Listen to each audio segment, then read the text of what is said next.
This program features live coverage of an African safari and may include animal kills and carcasses. Viewer discretion is advised.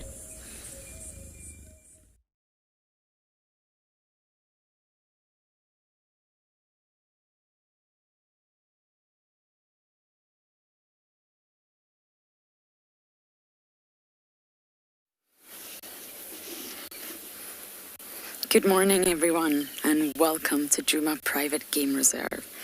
We're sitting here on quarantine, just admiring the sun. It's climbed up high in the sky, and there's a small herd of zebra. Dazzle me, matey. It's already getting warm. I think we're in for a great day ahead.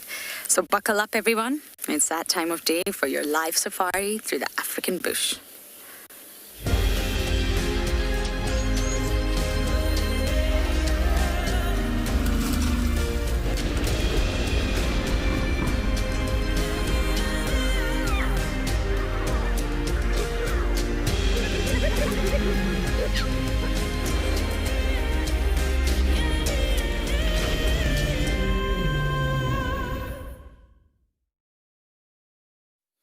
Welcome aboard. It's an absolute pleasure to have you here on my vehicle and other vehicles across South Africa this morning. It's such a beautiful morning.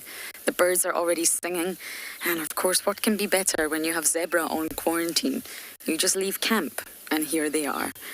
They're black and white contrasting with one another and the warmth of the sunrise.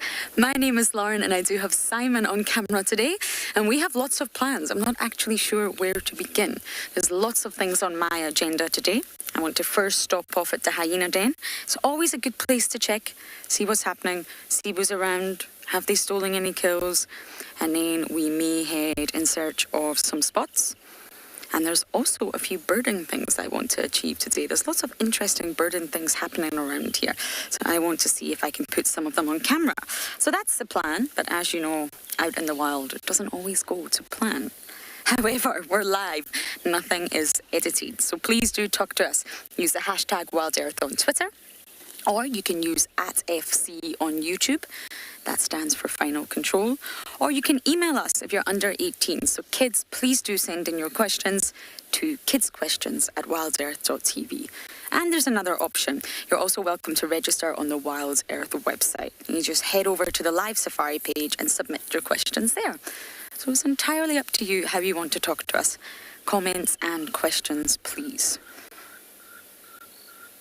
It's apparently 21 degrees Celsius, 69 degrees Fahrenheit. But that sun is burning through, the skies are blue.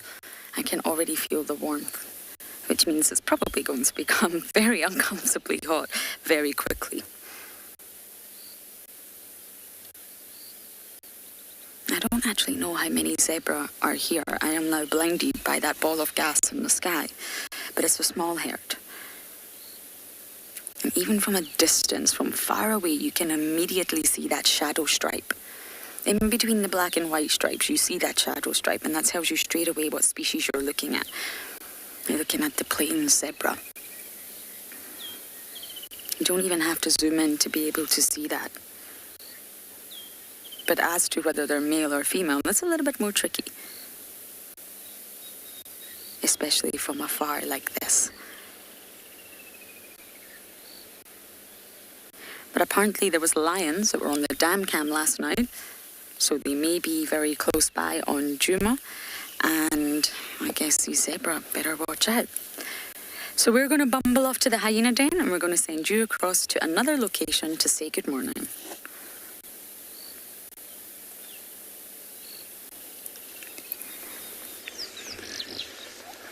Very good morning, and welcome to andBeyond Phinda. We have got a beautiful sunrise this morning for you. And as we look into the east, into the distance, we are looking towards the ocean. So we're about 20 k's away from the sea there. And one of the few places with a Big Five reserve so close to the ocean. What an absolute pleasure. My name's Devon. Behind the camera we've got Odie. And our plan for this morning is to go find and see if we can find some leopard. There's a small little herd of impala that we've got here. It's a little bachelor herd of males that were unsuccessful in breeding this year.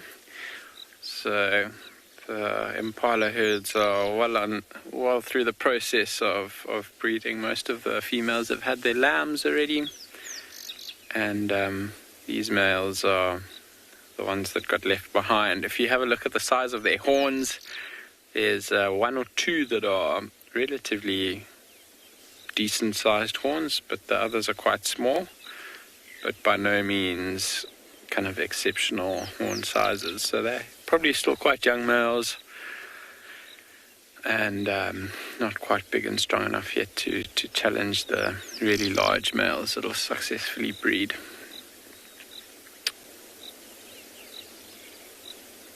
But an absolutely beautiful scene. We're going to head off into the area where we were going to look for our leopard, and we thought we just had to stop here and have a look at these impala. And just the beautiful backlight, lights catching their fur around the edges and illuminating them. It's absolutely magnificent. So these guys, for now, are just browsing or grazing slowly. So they're eating grass. There's one on the left having a nibble on a little shrub, which is not uncommon for impala to do. People like to try and draw a very clear line and say these animals eat grass and these animals eat leaves, but in reality it's quite different. They will often eat grass and leaves, and really not uncommon to find an impala picking on a bush. These guys obviously didn't read the textbook that said they're supposed to eat grass only. Got a little bit confused. But yeah, you can see 6 little impala here. We've got a number of different birds calling in the background. I can hear some crickets off in the distance. A black-crowned chagra sitting in the bush behind them.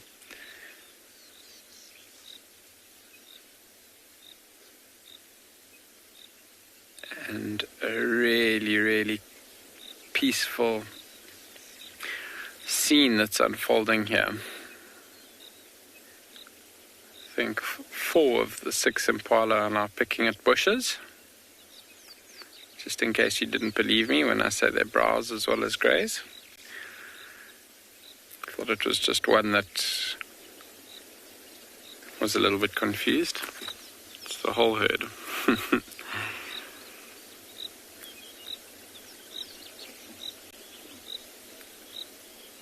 Yeah, that one's horning that bush as well at the back there. So maybe using those branches to get a good scratch in. Impala, and then yet 2 are lining up like they might have a little bit of a horn lock. No. When we got here, there were 2 of them were having a little bit of a tussle, but it was just a little play fight. The rutting season is all but finished now, and any kind of fighting, especially between youngsters, that happens is going to happen because it's just fun and games, practicing getting stronger for next year when the rut will start again and the males will need to re-establish their dominance. But for now they're all mates, and these males have got no reason to be in a herd with females and lambs. If you have a look at their coat as well, you can see really beautifully kept.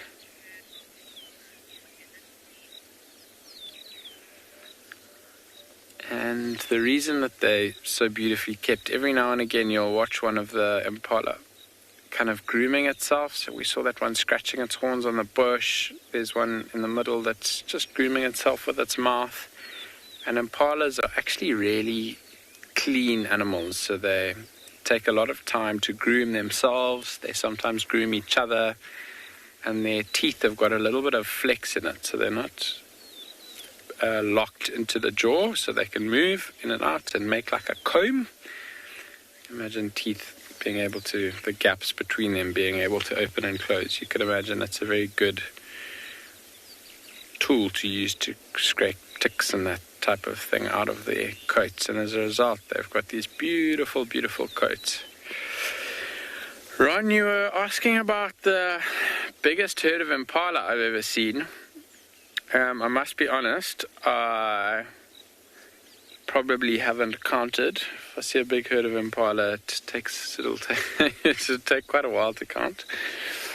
But I'd imagine probably between a ballpark figure, 80 and 100 here at Phinda. I don't think I've seen herds, although there's some plains in the west of the reserve or southwest, and some big open grassland plains there, and I have seen a herd of probably 100 males this year.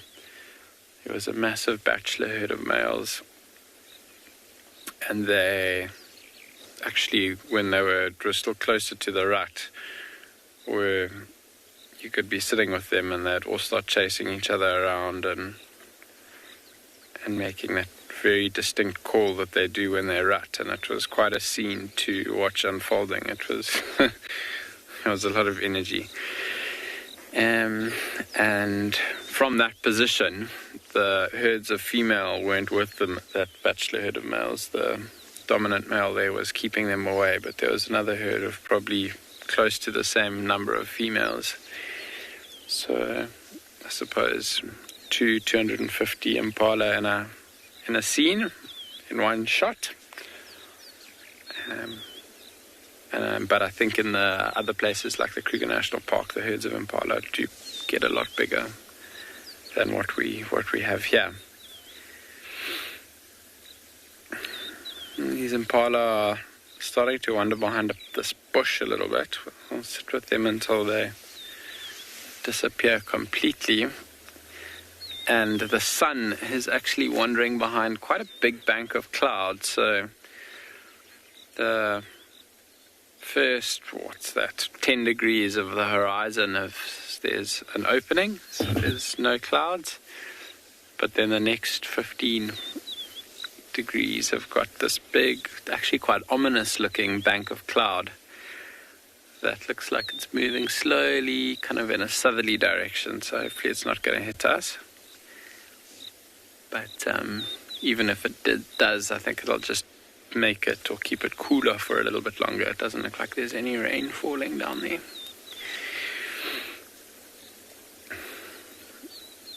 It's impala, the back's having a little head scratch now. Grooming.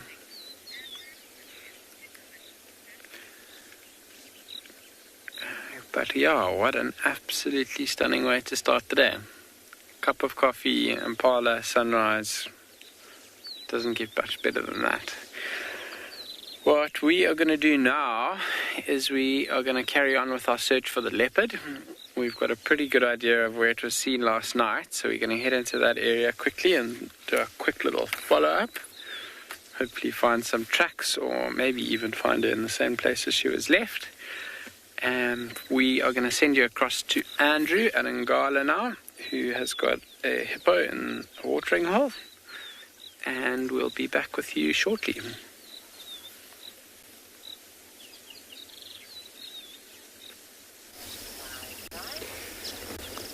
Good morning everybody. Welcome to Djuma Private Game Reserve here in Sabi Center. We're looking at a beautiful hippo that's actually doesn't want to play too much for us. My name's Andrew. On cam this morning I have Darby. Such incredible. Well, it's about the same with impalas actually enjoying the sunrise. We're here at Gari Dam. We had also a lone hippo, it looks like, at the moment, where he's busy actually going in and out of this water hole. There he is. He's probably enjoying the sunrise since they returned from the water, from the land. Well, they spend a lot of time out in land grazing grasses until early morning, like 3, 4 o'clock, return to the water. This is how they're going to be doing the whole entire day, I think.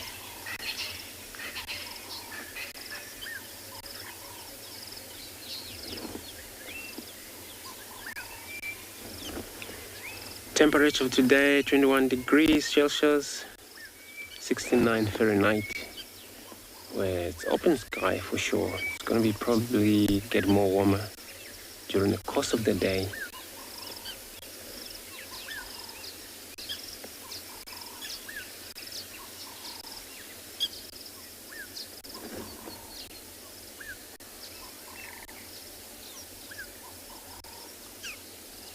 Remember, we're also coming live from this location, so we're happy to take your comment and questions, which is a way to send them is to register on the WildEarth website. Head over to the live Safari page and you can submit your questions and comment, and they will be answering them from here live this morning.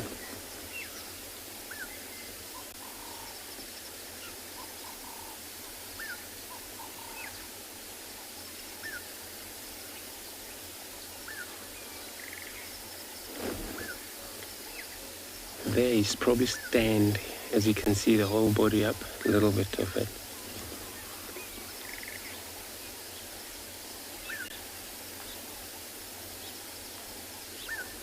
And he's down again.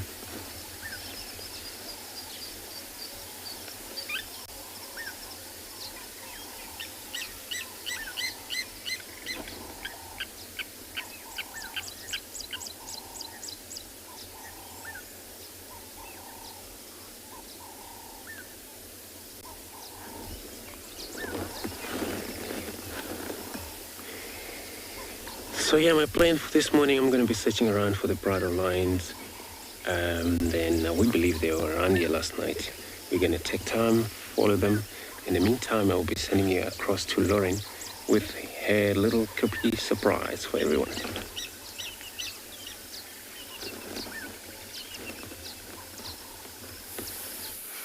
It's not just us that feel sleepy in the morning. It also takes the insects a little bit of time to waken up. I think we have a bark spider here. And a beautiful web, look at that. I always feel guilty if I drive into a web by accident because so much work has gone into creating this web. So much energy. Imagine just hanging upside down, suspended in mid-air from silk. The silk is produced from the spider, from amino acids, which build up protein, the building blocks of life, really. Said to be 5 times stronger than steel, and twice as strong as Kevlar, if the same weight, of course. And normally webs can stretch about 30% longer than the original without breaking. So they're very flexible. This one's having breakfast. The spider's caught something, or the web caught something, and the spider is eating it. So the webs are very resilient and they can catch birds. They can also vary the thickness and the stickiness of the web because they're actually producing different types of silk. It's not the same across the board for one individual spider of one species. They can use up to 7 different types of silk, which will be created from different amino acids. And they can be used in many different ecological ways. The silk comes from spinnerets, which normally come in pairs. With different specialized glands.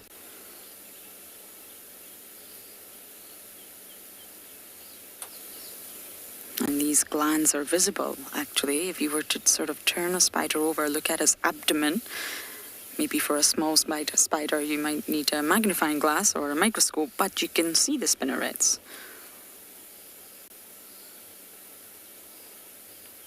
But who is behind the spinnerets? That is my question. We are at the den.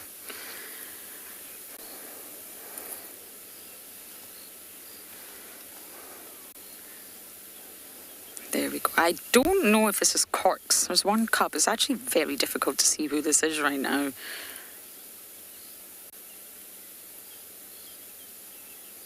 It doesn't look like Corky's daughter. Is it you, Rebs? I can't see the spot pattern or the ears. So hashtag WildEarth, help me. Who do we have here? Dolly, you're asking, by being in the centre, does it hold the web together? Not necessarily. But it depends on the web design. So different species of spiders will create different webs. And if you think of a golden orb web spider, theirs are golden. They create theirs as more of a sort of net spanning from the vegetation. This is more of your stereotypical web, if you like. When you think, if someone said, think of a spider web, the one that we have in front of us right now is exactly what you would think of. Now, the orb web spiders, they actually have something called a stabilimentum. And it's quite obvious on the web when you see it. It's a sort of white zigzag pattern. And its function is still greatly debated in science. And it's normally in the centre of the web. So you can pinpoint the centre due to the stabilimentum. But the web we're looking at right now doesn't have a stabilimentum. And it's just the structure of the web. Because it is circular, it makes sense for the spider to be in the middle. That's the sort of resting position. But this spider was eating something. I don't know if it's just travelled to the place where the insect got trapped. And that's the whole point of a web, to trap your food. And then once the food dies or runs out of energy,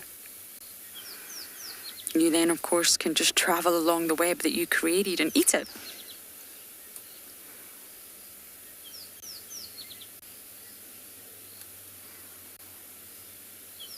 And for the stabilimentum, which we don't have here, it was originally thought to stabilize the web, and that's why it's called a stabilimentum. But that hypothesis has sort of been dismissed because it's only loosely attached to the web when you actually analyse it. So its influence on stability must be extremely minor, to be very honest. And it was also noted that spiders with stabilimentum were generally diurnal. So it was sort of suggested that that little stabilimentum, the white zigzag, which I'll try and show you a photo of later, it possibly could provide protection to the spider by camouflaging it or breaking up its outline, because that's normally where the spider sits, on top of the stabilimentum. There's also another theory that because it's so obvious, you can see it. I mean, look now, can you see the web? It's very difficult. You can't see it. And therefore the stabilimentum would make the web extremely obvious. So does this prevent larger animals, maybe herbivores or even birds, from flying into it and damaging it? Very possible. Nocturnal, you're saying hyena and spider going about their day together. Isn't it lovely? Simon's creativity gave us a good look at that web. But who are we looking at here?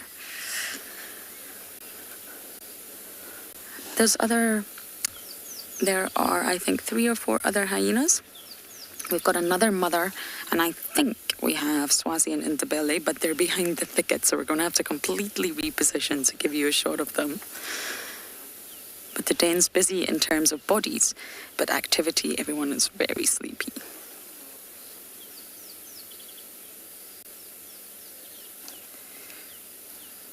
Chris Rogue, you're saying is Corky. Thank you so much. Thank you, Chris. I thought it was corks. But you know, when a hyena's flat like this and sleepy, it's very difficult to tell. So we've got corks. I think we've got heart, but I will need to go around and check.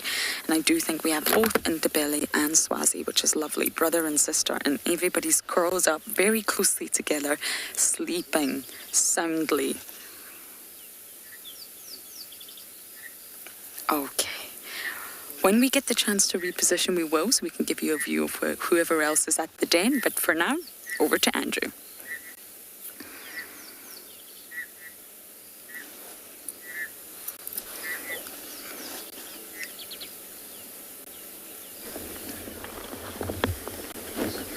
Thank you very much, Lauren. We're still here at the dam. We haven't moved yet. What we just seen here, it's forming-nest frogs busy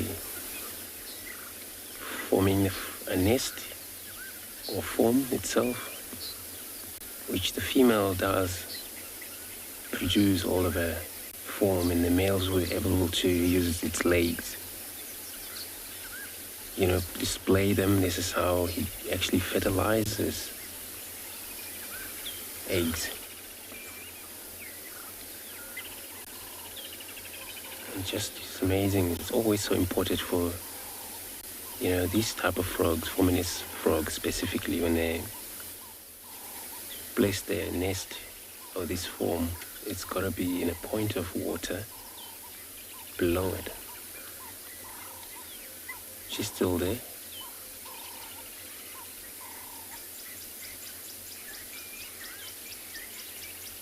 So the reason for that is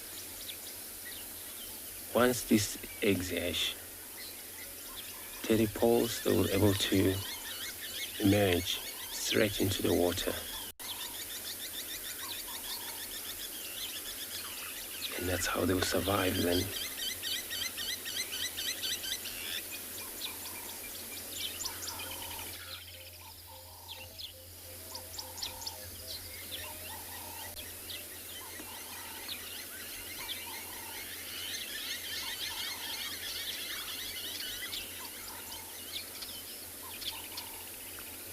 Usually this process takes all night or half night sometimes, depending what time do they start. If it's cooler and we're still early morning, they're still able to do that.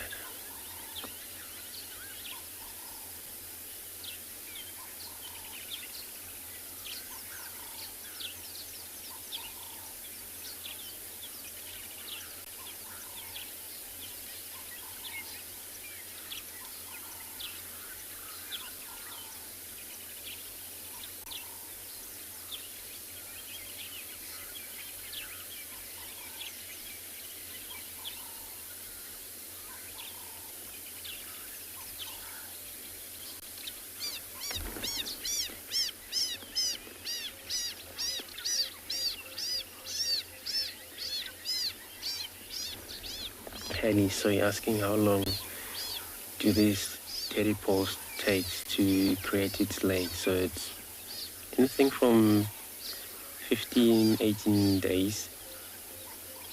And then we're able to, because when they emerge from the eggs itself, drop into the water, they have a kind of a tail, a little bit, like type of fish image. But then they will, as they grow up, gain energy or growth take places, then they're all able to cut off itself that little tail that's sticking out, so there's no more tail or anything. So then from there they'll start to grow a fourth leg first and a hind leg later on.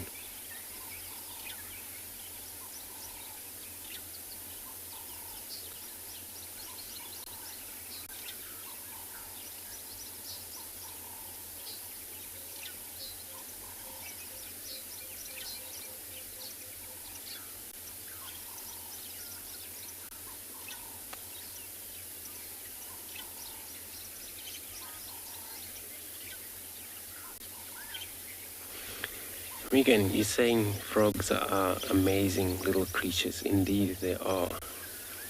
And the way they do, they have actually great life out here.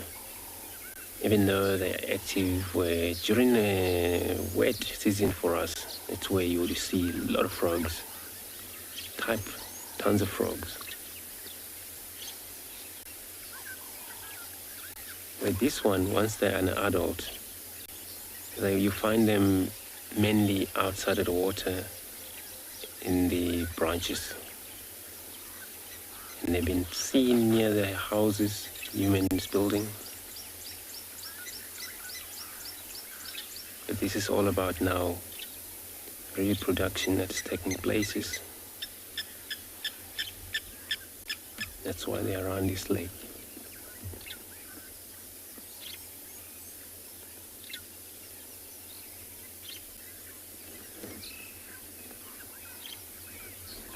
And they actually have important work to do in an ecosystem where in this area it's a lot of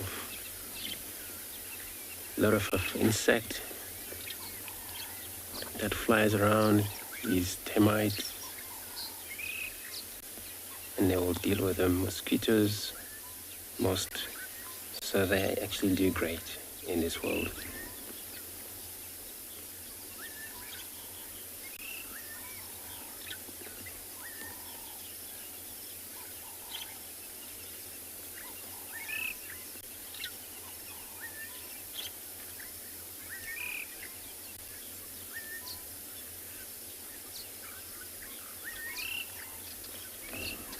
And a lot of time the foam goes to waste if it's a lack of shortage of rain.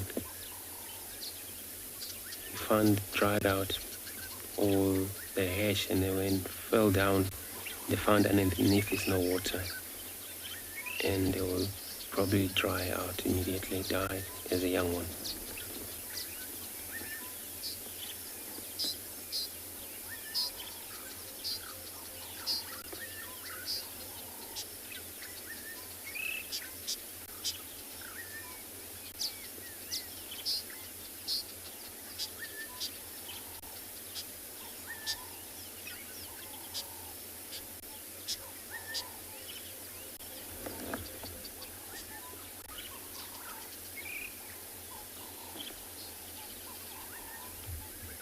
So while she's still there, probably the male will return because she can't be alone doing this.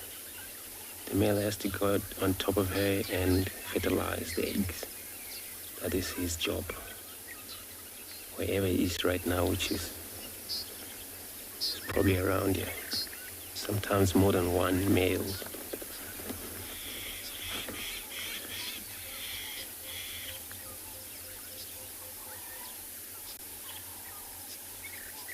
I think I see movement of a few of them here. There it is.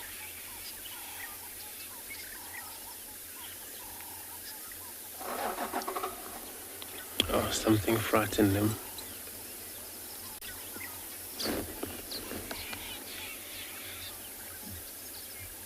I don't know what frightened them there. So they're gone. Just gonna carry on, look for something else.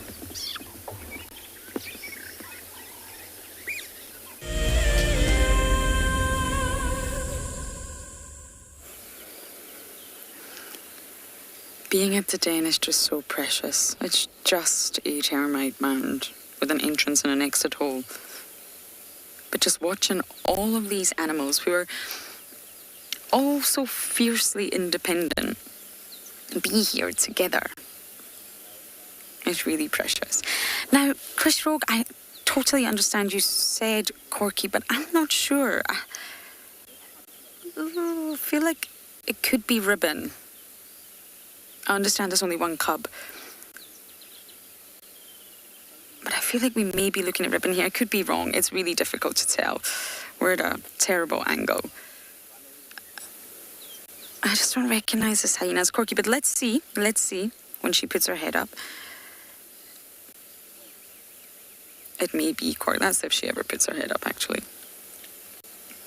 And we can't give you a view of the others just yet. There's a vehicle behind us, but as soon as we can move, we're going to go around and you see all the other hyenas that are...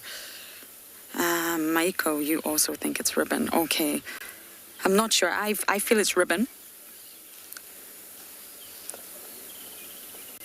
But it's very difficult to tell. And of course, ribbon and corky's ear that you need to see is the left one.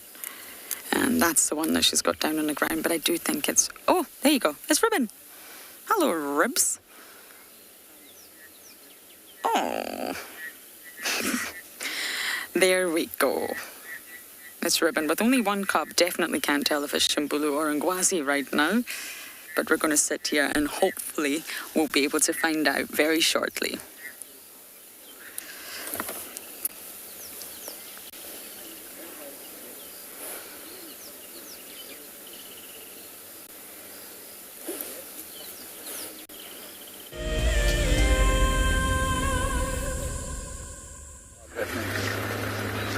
With her.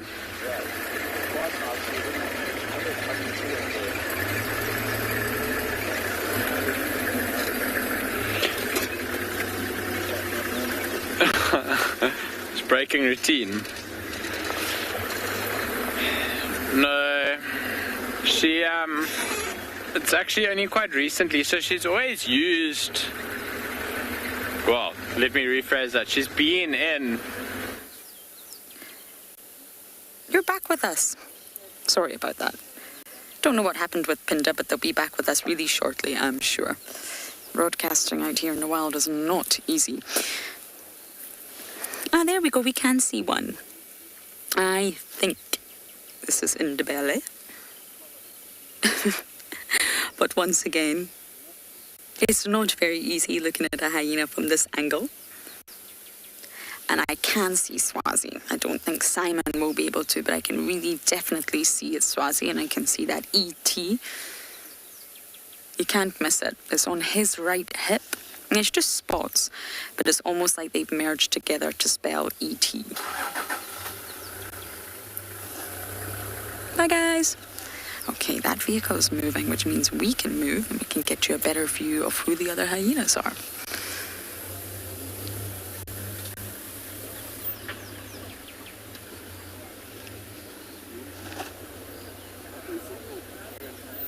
But where Ribbon is sitting, she always sits there. That is Ribbon's little dent in the mud. And she urinates there a lot, which is lovely, but that is her spot. You will always find Ribbon at the den here in that spot. She must find it very, very comfortable, or it just must be, I don't know if it's the throne or whatnot, but Ribbon loves to lie. There is a little sort of concave bit in the sediment, and that's where she loves to park herself. Okay, Simon, let's reverse back and see who else we have here. The den's becoming a bit tricky to navigate due to the vegetation. Okay. We have another mother, Tswazi. Tswazi just likes to be with the females, doesn't he? Okay, Simon, can you work with this? Perfect. Now, Tswazi's the furthest away one that's put his head up. Hello. You're not causing trouble today, are you? Are you too sleepy to cause trouble? It looks like it. Can't even keep his eyes open. And then I'm guessing we possibly have Heart. I imagine this is Heart. You can see how close Tswazi likes to be to them all. Always.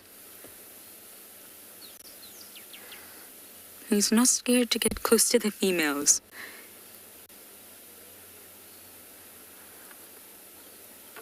I think this is Heart. I imagine there's two cubs there, although we can only see the head of one. And then andBeyond.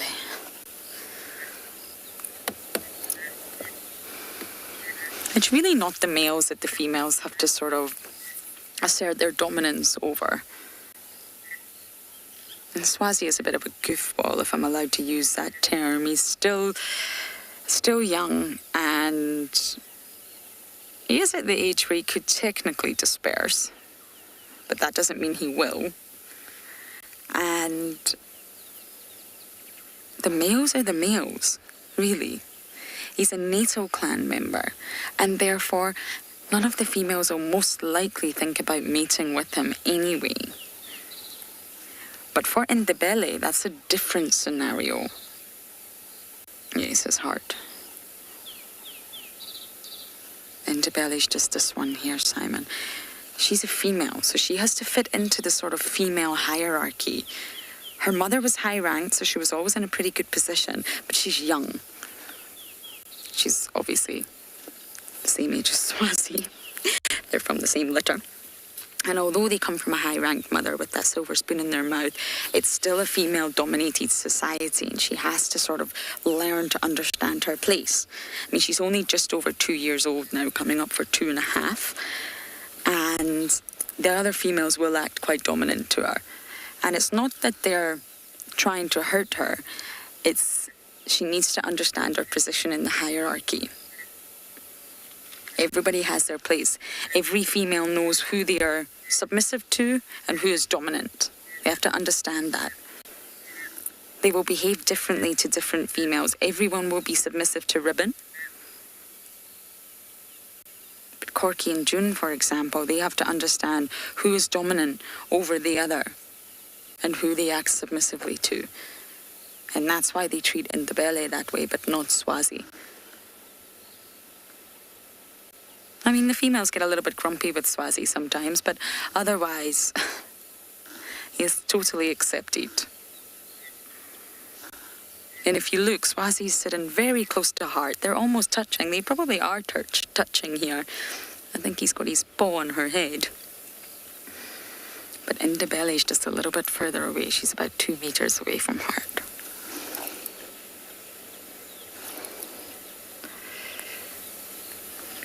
Shay, 100% remarkable hearing. They have remarkable senses all round. They do have sharp eyesight, but it's their keen sense of smell, their olfactory capabilities, and their hearing that they rely on. Their ears are disproportionately large. They're very cute, hyena ears, but they're large. And not as large as wild dogs, relative to the sort of body size, but they're still large. And again, that's to sort of channel all the sounds into the ear. They can move them around a little bit as well to determine direction. And this is so that they can communicate over large distances. They can sort of find out where one another are, communicate, signal. So they have fantastic hearing and fantastic sense of smell. I mean, they can follow trails that are over 3 days old and still find what they're looking for.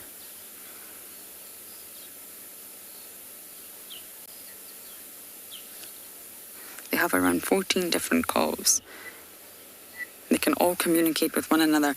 In any social structure, in any social dynamic where you have multiple animals, be it a pack, a pride, a clan, there must be some form of communication. Otherwise, the social dynamic wouldn't stick together. And therefore, hyenas will call to one another from great distances and respond. I mean, they travel about, well, up to 70 kilometers at nighttime to find food if needed. And they'll be able to communicate to one another.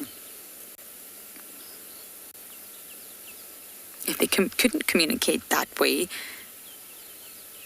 they wouldn't be able to hold on to the social structure that they have. And just like elephants, they're also social. They have a herd. They have their own private communication channel in the form of infrasounds because they have to. How else can they remain together? How else can they stick as a herd if they can't communicate? Whereas leopards are solitary. They don't need to have the same form of communication as animals within a sort of strict social structure.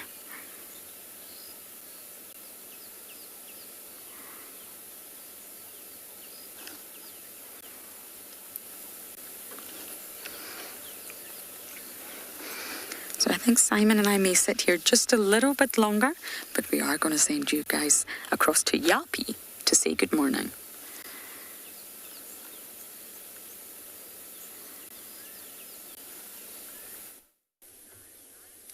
Good morning. Welcome to all our viewers to andBeyond Ngala, where this morning we are looking at some impala feeding on the banks quite close to the Timavati riverbed.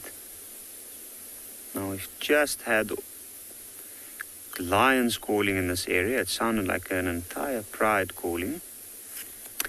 And that is what we're currently looking for. I'm JAPIE, and behind the camera we've got BK. And we're going to try stay in this area for a few more minutes, see if we might get lucky, maybe hear those lions again. If not, we're going to continue to different clearings. This is also the area where the wild dogs were last seen yesterday. So we're hoping for a lot of luck this morning, I guess. But if you have a look, you can see these impalas are quite busy with feeding at the moment. After the rains, the next day, usually the first day with the sun out, I've often seen that these animals start to move out into the clearings. where they'll be quite active and feeding, and also in general trying to dry out from the 2 wet days we've had. And because of those lions calling earlier, these impalas are quite nervous, and you can see, look at that one, she's paying close attention to what the others are doing. And if you notice, the one off to the right hiding in the shade is also looking that way. Look at those ears flicking. Any noise, birds calling, anything coming from the side spooks them.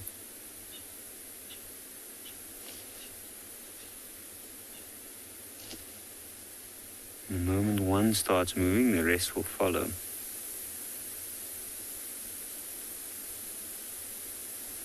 And it's a really dense area that they're in, actually. This particular area is low laying. There's lots of open spaces here with very good grass, and that's why we see large herds of impalas here. But they're quite well hidden in and amongst the denser vegetation closer to the riverbed. So the reward for them moving around here is quite high, but it also comes at a high risk, especially with the babies at the moment. There's lots of babies around. They form these little groups, which we were seeing just now. But I think in not too long, it'll be quite hot today, and then these impalas might move into the shade.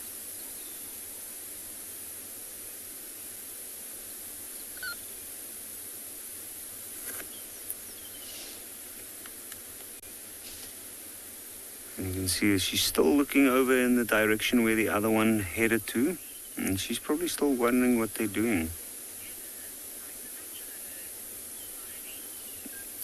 Miley, the females usually, they have common interest. There tends to be a lot more females than males that's territorial. So because of that, they are not territorial. They use what we refer to as a home range. And therefore, out of general interest, the areas with good food attracts a lot of them. Especially this time of the year, there's also a lot of babies. And with all of those babies together, the more impalas there are, the more eyes there are. That means they can move into areas and use areas that an impala on her own wouldn't necessarily risk to go in to feed. And you can see, look at the skin twitching of that impala. And that's because there's already quite a lot of flies. Now this area, there's a lot of marsh sections around here where there's little seasonal pans that's formed, and it's very, very muddy around here. So there's a lot of flying insects that's breeding in and around this area at the moment. And that's why we see the coat shaking like that and shimmering in the sunlight.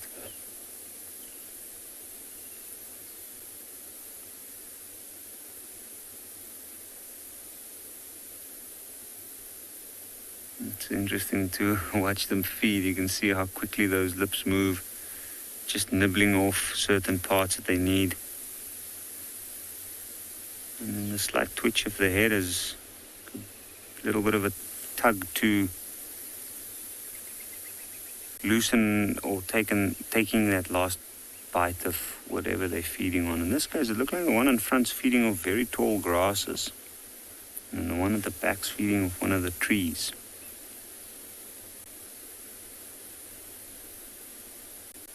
A slight pause to have a look around every now and again, or listen out. And that's what makes these animals so successful and versatile. It's the fact that they can feed of both grass, which they tend to eat a little bit more of at this time of the year.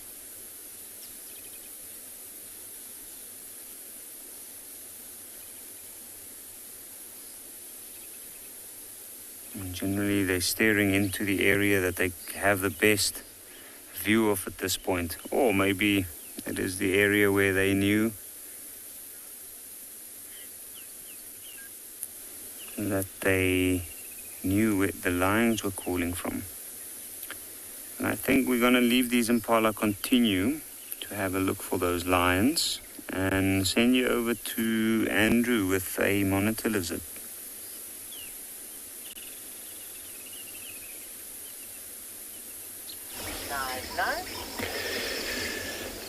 So we're still here sitting at this very beautiful watering hole. You know, it's quite a few activity here where, you know, while we're watching the frogs doing their nesting, now these guys, they were water monitor lizard. They all just came and trying to hunt them, which you all heard kind of like a distress from the frog, but probably one of them's been killed down there. And then that lizard actually came in, but there's no visual, only that one that is up there. That's now got a visual of it.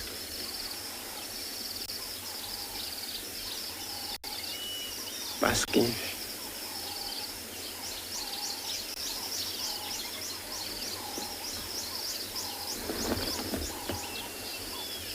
But this frog is still having some of them given up. Because there's quite a tons of difference of them here.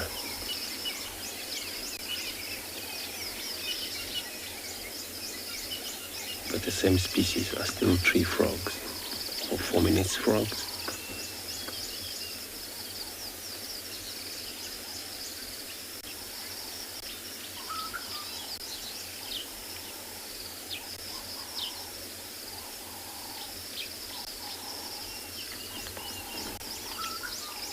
So what we're seeing back there is a challenge as a frogs they have, where they're trying to reproduce. And at the same time, they actually prey for other beakers, meat eaters. There's actually big reptiles that is around here, not a crocodile, but still a lot of these lizards.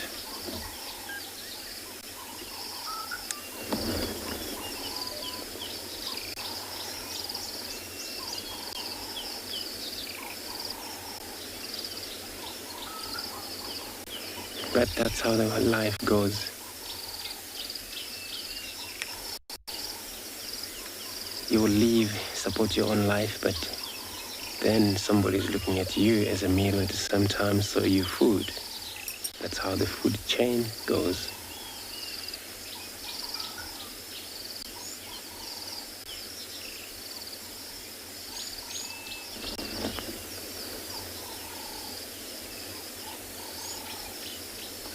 A little bit of a claw showing off there of these water monitor lizards. See how they're sharpening these nails.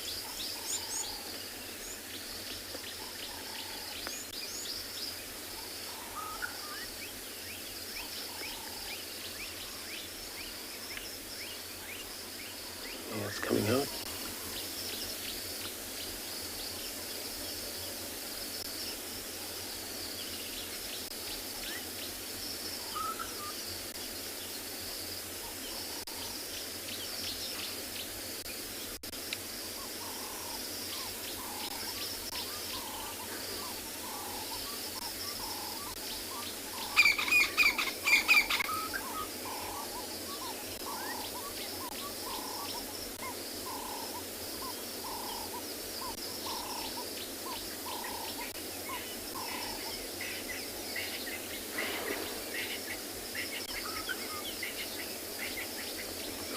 So these claws help them to climb trees, any type of trees.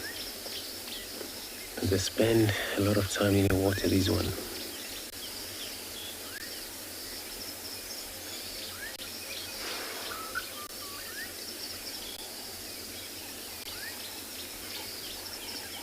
Probably gonna follow around where the sun shining through for basking warm up, probably.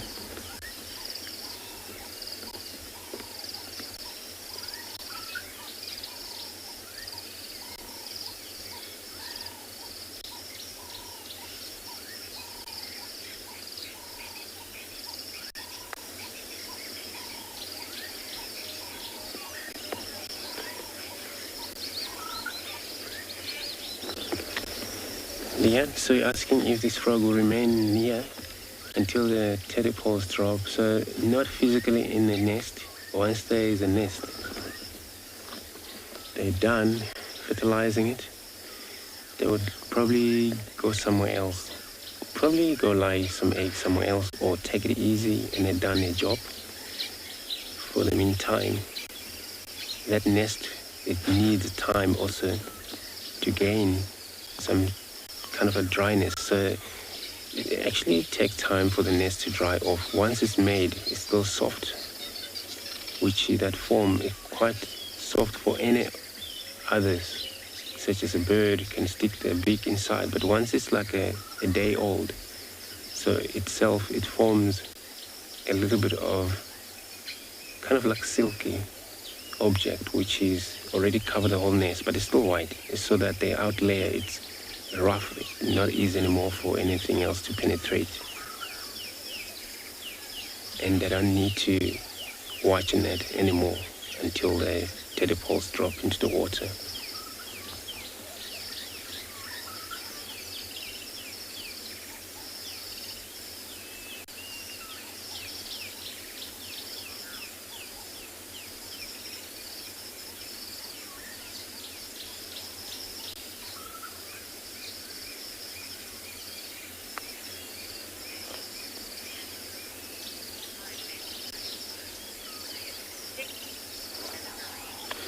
Anna Marie, so you're saying, he hoped this form sticks. Yeah, eventually it does, and it formed kind of like a slightly harder enough to protect the whole eggs inside during the eggs being inside there. So, for example, if you would have put the liquid, washing dish liquid, and disturb the water, and the minute you see the foam coming out, so every time you can get rid of this foam by your hand, where now when they make this foam, pretty much that object like that, but in a few hours later, it changed to be very harder, so it's not easy anymore to be disturbed, but needs sun and the temperatures to be able to dry it off and produce some silky stuff. That's how it actually helps the form itself to hold in these branches not to fall off.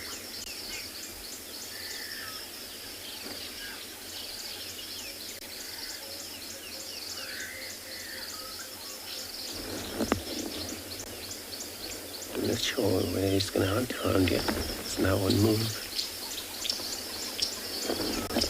You can see its tongue sticking out.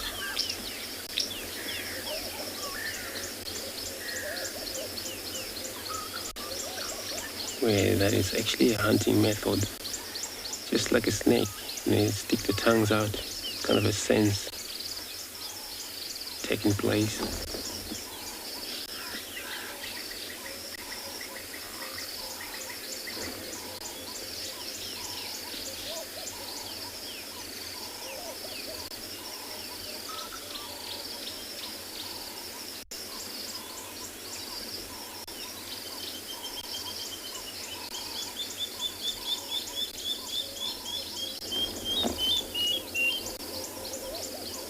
But under that, it's also always in a form.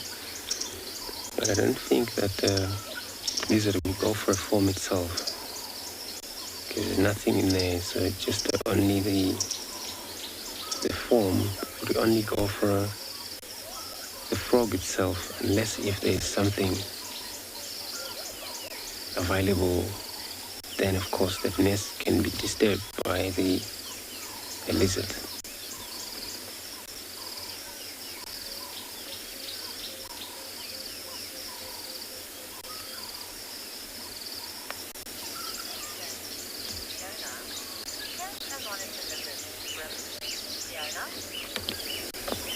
Fiona, you're asking if the monitor lizard can swim. This species, yes, they can. So usually when they do that, it's amazing. They don't use their, just like a crocodile, so they use their tail to be able to move the whole body forward. That means they cannot actually go backwards. They only turn. So yes, indeed, they can swim and they can submerge. They can spend a lot of time under the water as well.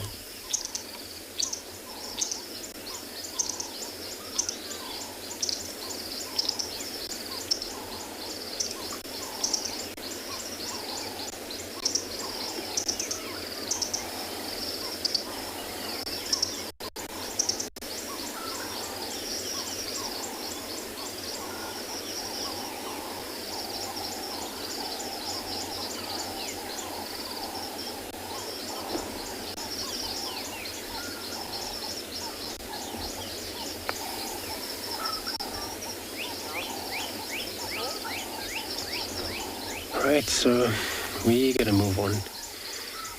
I'm gonna be sending you across to JAPIE with his talk.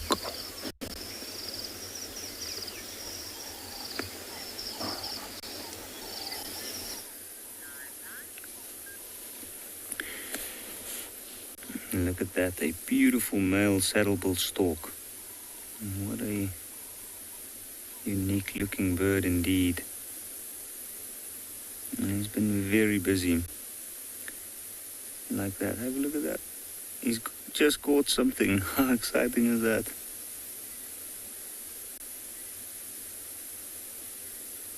Now it looks like he is having a little trouble having to look for movement within this tall grass.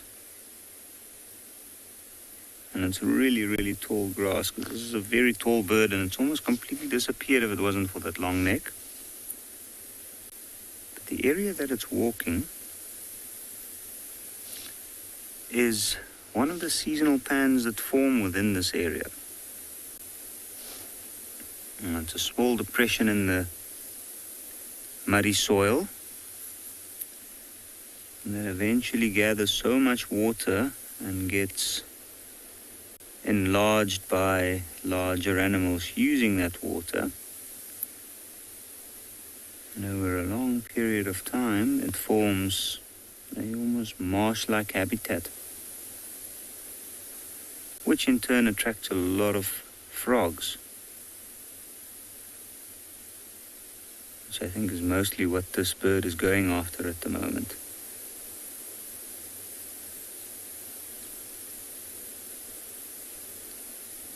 It's really amazing. That bill is so big and heavy, and you can actually, from where I'm sitting, I can actually hear it snapping as it's, every time it catches one of the frogs or whatever else it can find hiding in the long grass.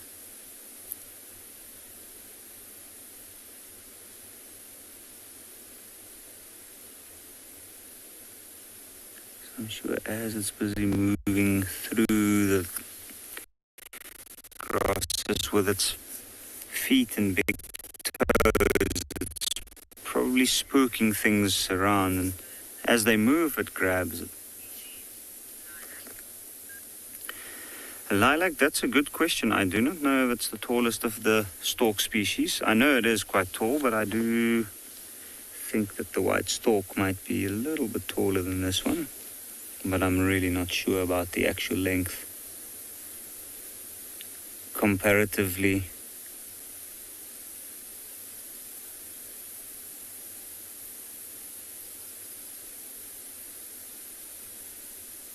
Would be interesting to find out though. I'll have a look, do some research and get back at a later stage.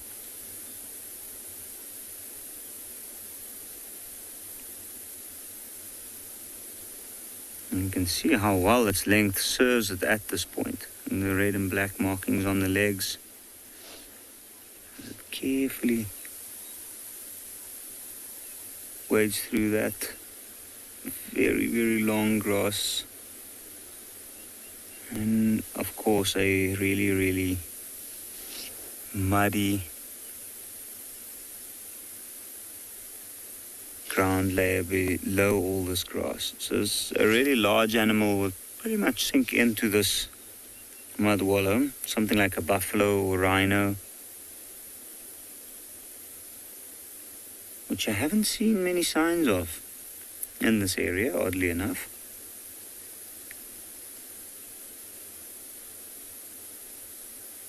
And after the rains the last 2 days, it's gathered substantial water, and I think in an area like this we'll probably keep this water for quite a while.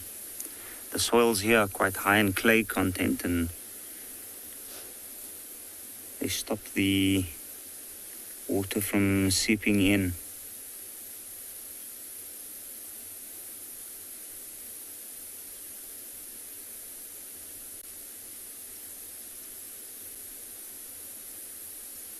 Now, something that's also quite odd is I have noticed some small fish in some of these seasonal pans nearby.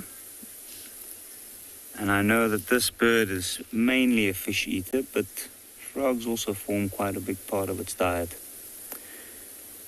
So while we watch this stalk further, we'll send you over to Lauren with her hyenas.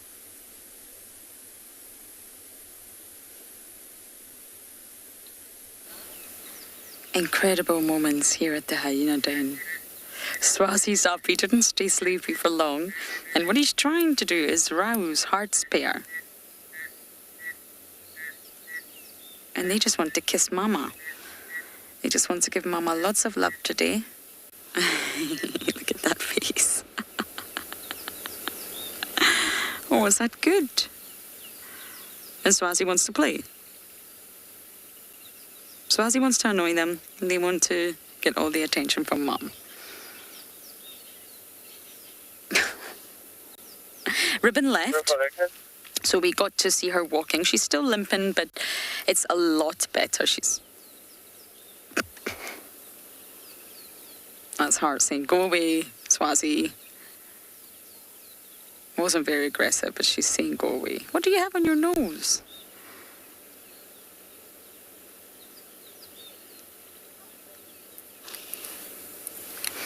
Shelley was born in September 2018. So him and Ndebele, as I mentioned, are coming up for 2.5 years. But he's just a big goofball, if I'm allowed to say that. I've never quite seen a hyena like Tswalu before. He's such a character. It was very sad when he lost his mother, Pretty, and we witnessed her decline at the end. She was such a fantastic hyena with a great name. I mean, Pretty. Who wouldn't want to be called Pretty? And him and Ndebele have survived, and they're obviously a twin litter. I find them remarkably similar. You get some hyenas from twin litters that don't look alike, but I find Ndebele and Tswalu very similar.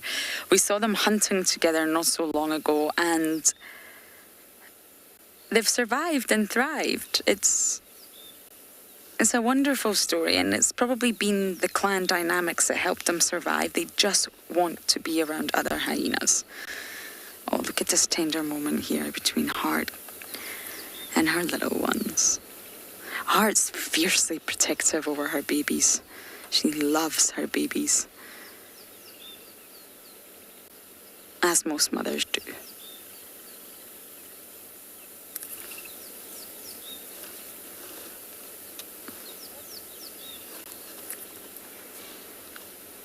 Atu, you're saying Heart is looking in prime condition. Absolutely. She's looking great. She's looking better than Ribbon right now. That doesn't mean anything at this stage. We watched them interact, and it was nothing but tenderness and respect. But she's huge. She's mammoth. She's regularly full. Her coat looks good. Heart is thriving. Tswalu.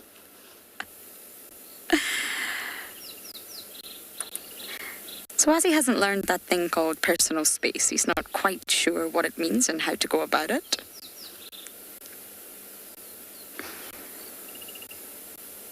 But he's still a youngster. And males can disperse it too, but he comes from a high-ranked mother. And I really do believe in the Djuma clan. It's small, he's in a good position. He's young, they all tolerate him, they all accept him. He gets fed well, he loves playing with the cubs. He's possibly just not ready to disperse yet. 2 is a sort of average age. But if he does disperse and join another clan, he'll become an immigrant male, and he'll have a lot of work ahead of him. It's not going to be easy. The females don't automatically trust. They accept new males because biologically they need new males, the gene pool. But they won't make it easy for them. They'll be at the sort of very bottom of the pool of males. When it comes to females' mating choice, they choose tenure, length of time with the clan, males that they know they can trust. They choose males of a similar age. They choose males that are very submissive. They do not want a dominant male. That's why one time we watched Saka being very submissive to Ribbon, bowing down, bowing down, bowing down. He's trying to impress her by saying, I am so submissive to you. You are my queen. And they also prefer immigrant males, of course. It's not going to benefit the females to mate with NATO males all the time. And those are the four sort of key factors that females go for when making a mating choice. But they are promiscuous. They will mate with different males.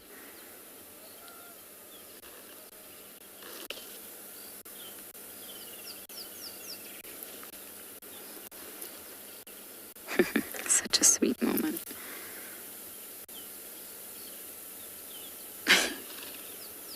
She's hitting that tickle spot.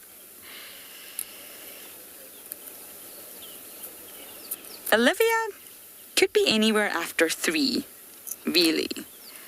Females can become sexually mature, but it's normally on average around 4 years old. But I guess biologically it's possible after 3.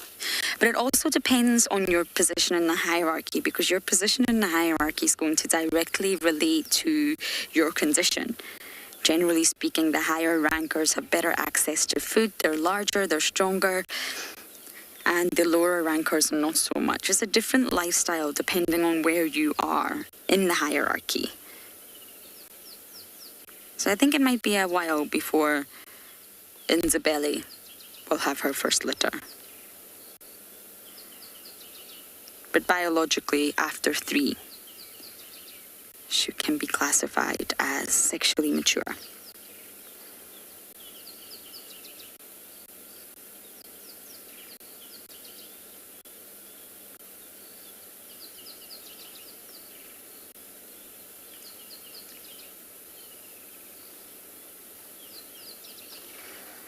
It's all very tender here. I think we may leave shortly, as there's another type of spots I would like to find for you today.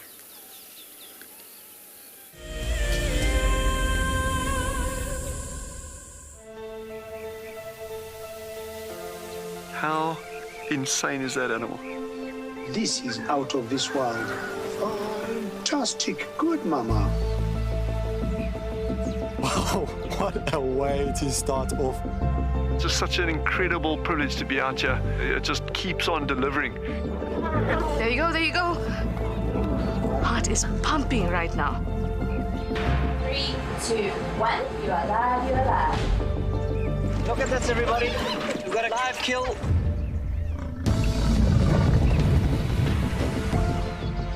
The cock's holding the tail. It's holding tight. Lucky wildebeest. There's nowhere to go. This is a disaster in the making. Something that I have never seen before in my entire life that you are now watching live. My heart is in my mouth, everybody. Look at this. It's gonna make it. It's going, it's going.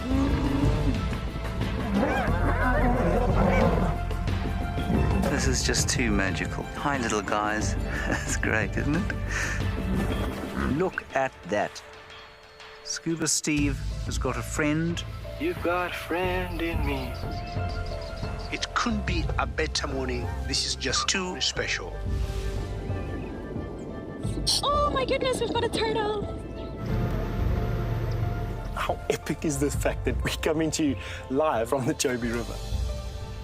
It's the most incredible feeling to be here. This is live, and we're in Rwanda. This is a very, very different adventure, charged with emotion.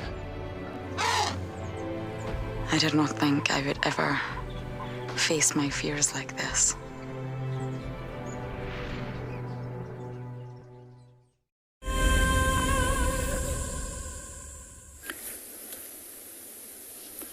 So the stork is still busy having a lot of luck with some frogs in this area. But I think from what I've noticed, it seems like now it's quieted down a little bit. When he started out, almost every time it brought up its head, it had something in its beak. But now it's becoming slightly less and less. And I think that might be because of his movement around here. The frogs and the other little creatures probably noticed it and decided to hide away.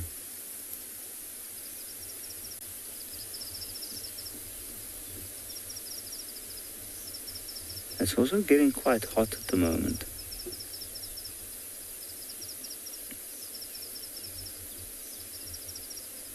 You can see it's amazing, like careful long strides.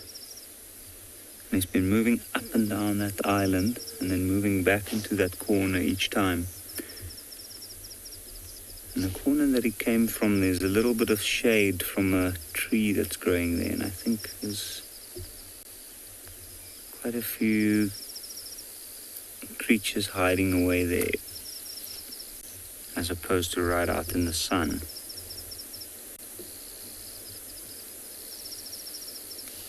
Now, we had a question from one of our viewers just now.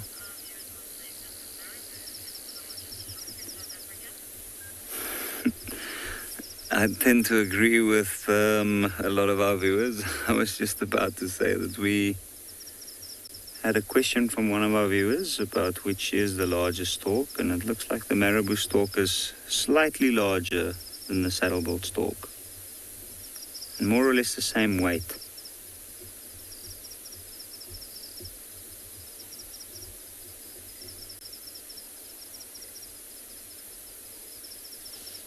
Still, 2 centimeters doesn't seem to be a massive difference.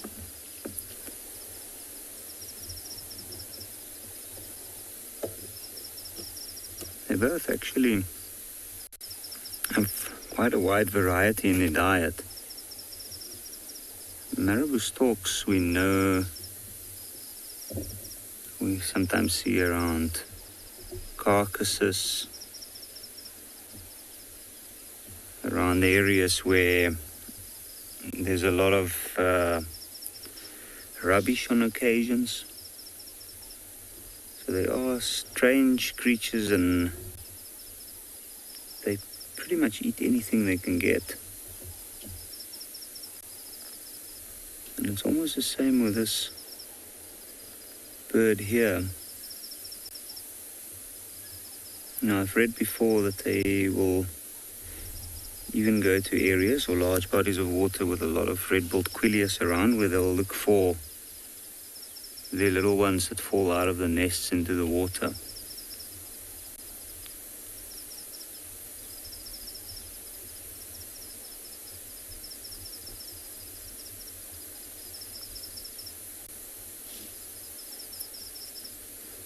Now, normally at Ngala we see the saddlebill storks only in pairs. We don't see large flocks of them, and often you'll see a group of 1, 2, and then maybe their offspring. But in this case, I haven't seen any other saddlebill stork around this area actually in a while.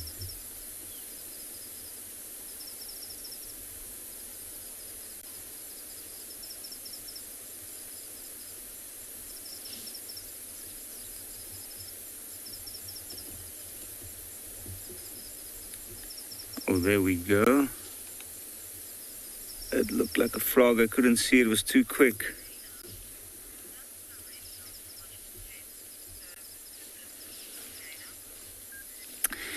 Dana, does the red dots on its chest serve a purpose? I am not entirely sure what that purpose would be, whether it would be for attracting a mate, or whether both male and female have the red dots, so it might also have to do something with regulating body temperature. but I'm not entirely sure.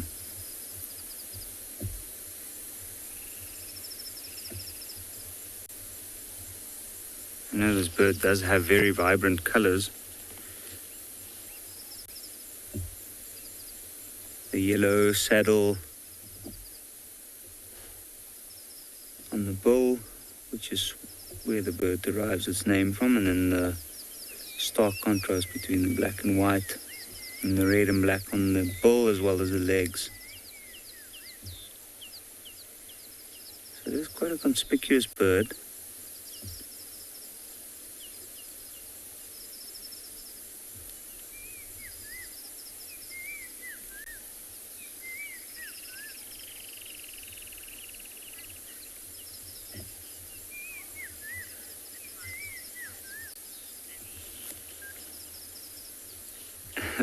Willie, are flamingos a type of stork? I wouldn't say so, but I don't know. I know they're in their own family, and they are very specialized feeders as well, where some storks, like the openbill, are specialized, but they also generally go for whatever they can find.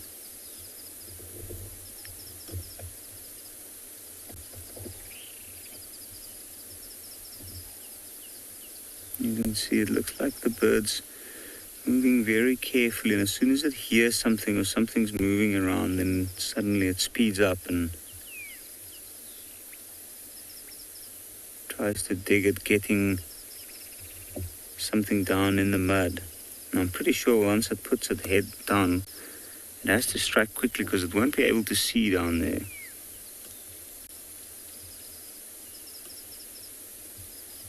And have a look, the bill's slightly open.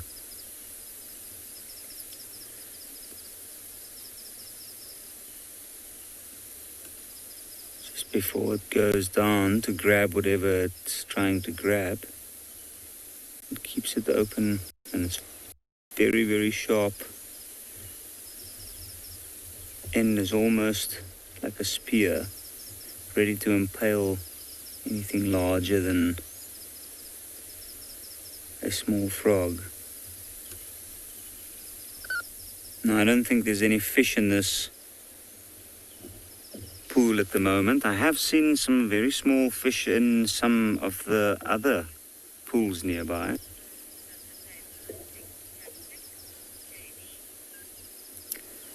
KV, do all storks have the same hunting tactic?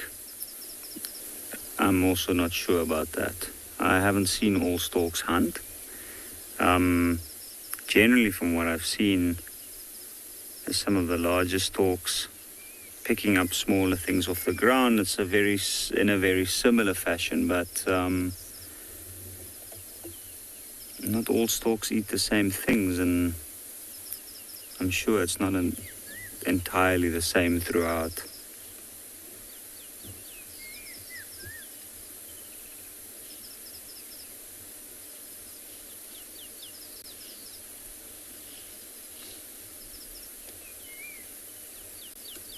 And looks like it's got something down there.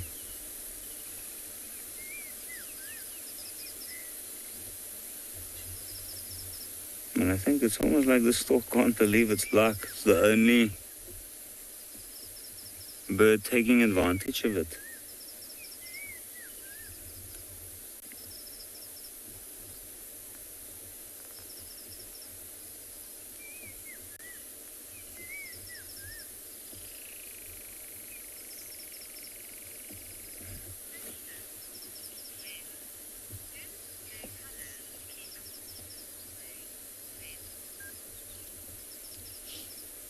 Glenn, do their colors keep predators away? I wouldn't think so.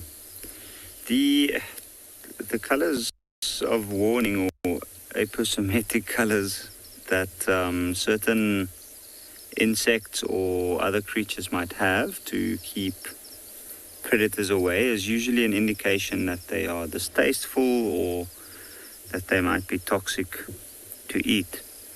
Where in this case, with the bird, I highly doubt that's the case. I think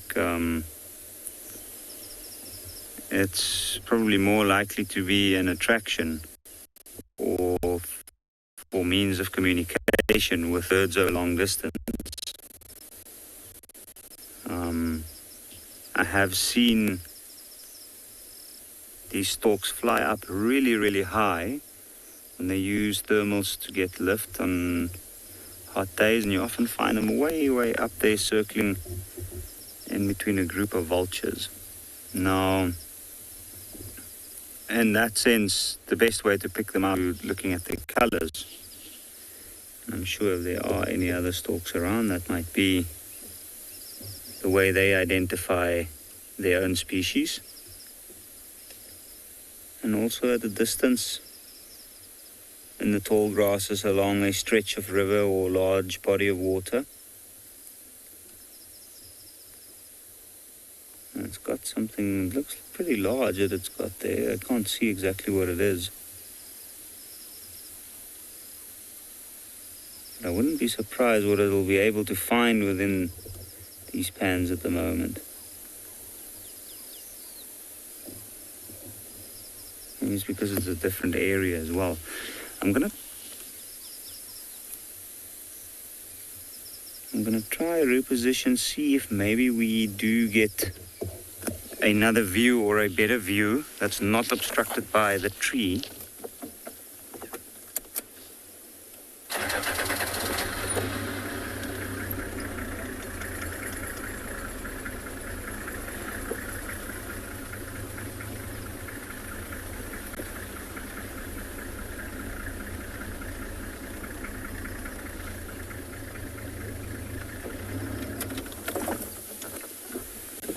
So that's quite interesting. It's actually out of the marshy section, out on dry ground.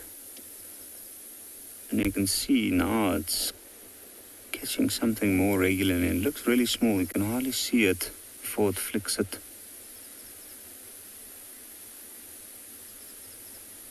Down into the throat. And I think what it's picking up is probably insects. You can see a lot of insects, dragonflies and things flying around it. And there's definitely still some moisture on the ground. Ooh. I think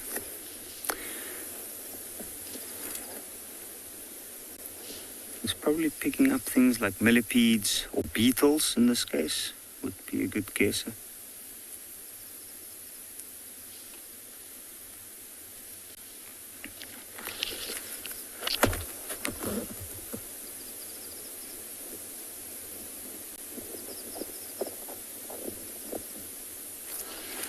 But I really can't see. Julia, he is indeed having a good breakfast this morning. Now, there might also be a lot of grasshoppers within this grass, and that's also something that this bird will be likely to eat.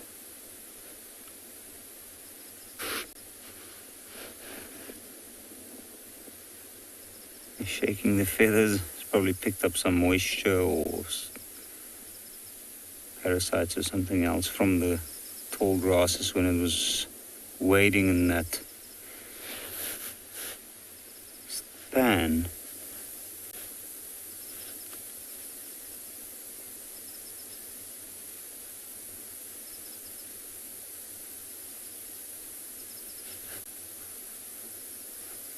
Now it's moved into the shady patches.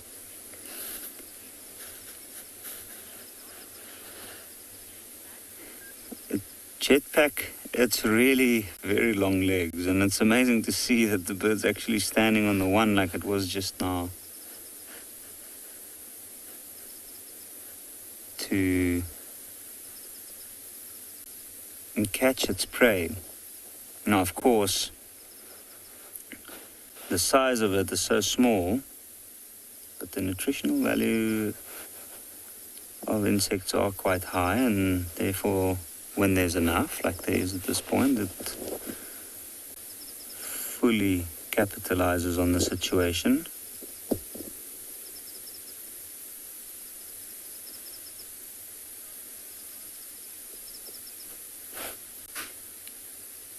it's also amazing that such a large bird have such a good sense of space and orientation that is actually able to accurately pick up something small, like say a grasshopper or a beetle,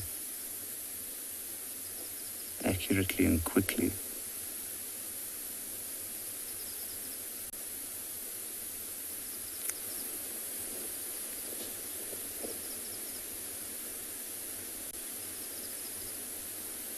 It would be interesting to see what this bird does from here, where it goes, because I'm sure it can stay here for a very long time before it moves on. Jenny, I have seen this bird fly before. In fact, normally they take off quite quickly the moment you get near them. So this is quite unusual, and the only explanation I can have for the relaxedness of the bird is, number one, the distance that we are from the bird. I think we've given it sufficient space to be doing its own thing without being too close and making it move off. But also, a bird this relaxed, or a saddle-billed stork at least this relaxed, must have had some interaction with vehicles or people before. And my guess is that it's probably from somewhere nearby where there's a permanent watering hole, maybe in one of the public camps within the Kruger National Park.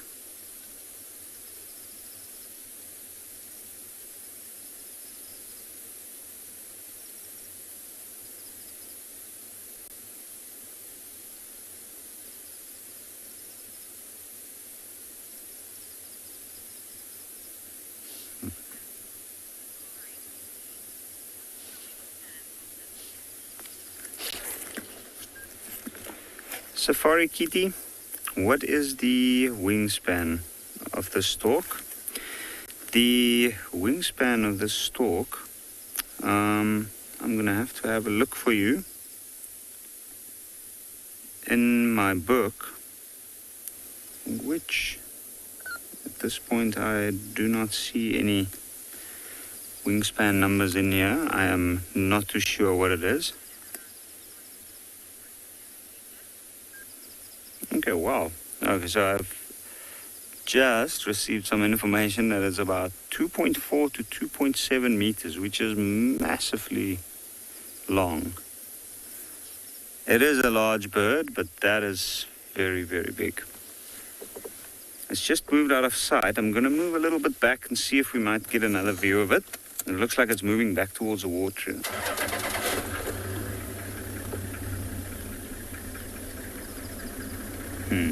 Okay.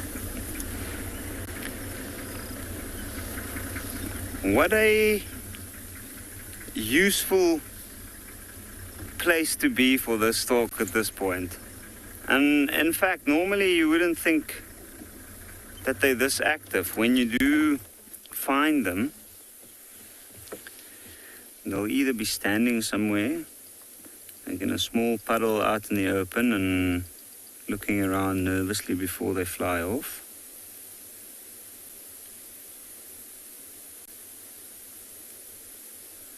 Have a look now, it's more careful strides.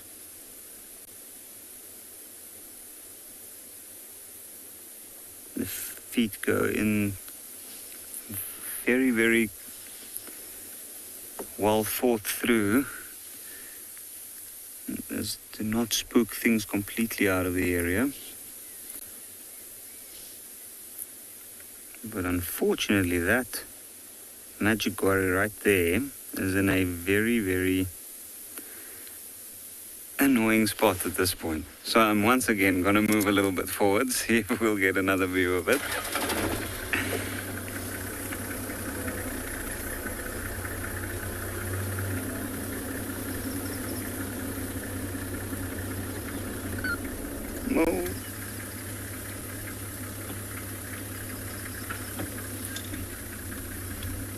It looks like the stork is moving back towards the water, but there's so much to choose from at this point. Like I don't think it.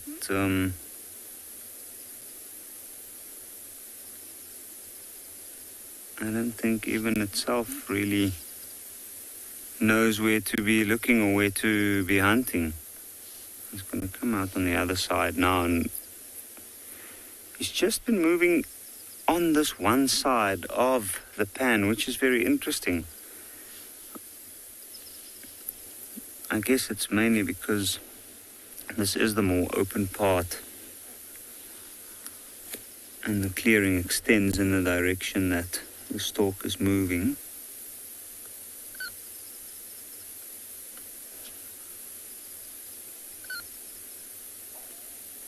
And have a look, something drew its attention there, so it's literally, no, it's actually,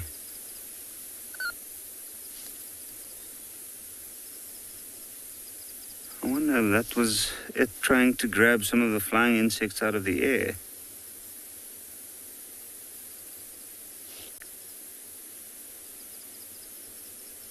Yes, it is. And it looks like it might be some flying termites.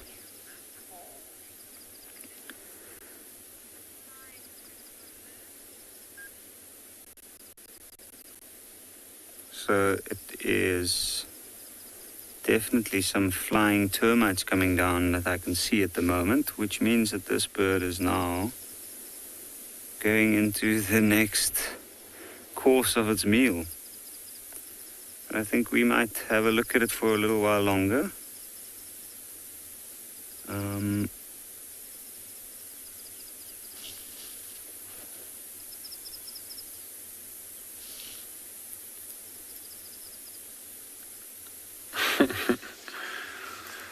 Welcome back to andBeyond Phinda. We have two battaliers, two juvenile battaliers that were thermaling right above us a couple seconds ago, but I think they've actually managed to get enough height, and both of them have now started drifting off away from us. Very, very distinct short tails and quite a distinct flight pattern as well. I think we're on a little ridge here, so they might have been slope soaring, and then the sun's actually in the last 5 minutes just come out and started baking. So maybe on the side of the hill which is exposed to the sun, some beautiful thermals forming. I wouldn't be surprised if we saw some vultures using it shortly as well. We're really not too far away from where we saw all those white-backed vultures yesterday morning. Beautiful little bank there, and if you get an opportunity to see the tail or lack of it, that's what I used to identify the battalier.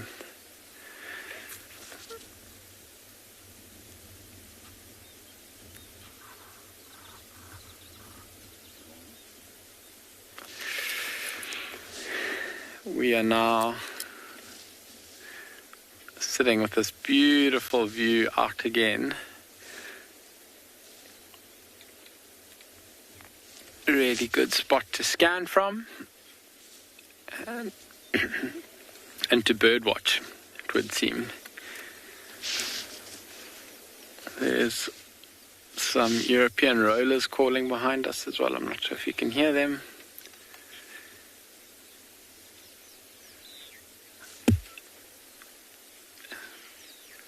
This battalier is now circling, looking for food. So battaliers are really pretty birds. They are actually the kind of logo for andBeyond. And they hunt, so they'll hunt little rodents, small things like that, but they're also pretty prolific scavengers. So any opportunity to feed on carcasses they'll take, and battaliers and yellow-billed kites are actually one of the first birds often to go down onto a carcass. We'll see them going down, dropping out the sky, and then the vultures will follow.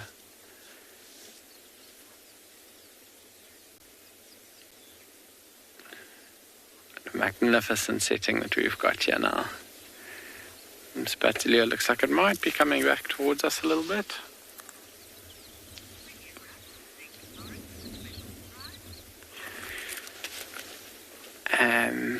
But I don't know that this Bateleur is going to hang around for too long.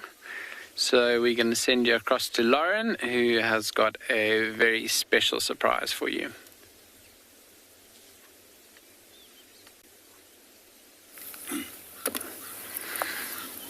Such a shame. We had the most perfect visuals of Tingana. We bumped into Tingana at Simbambili Dam. He was standing all magnificent for us, but he has now gone into the drainage and we cannot off-road. We just bumped into him. We're on our way on to another leopard. But I don't think we'll be able to get another view for you, everyone, I'm afraid. Tingana.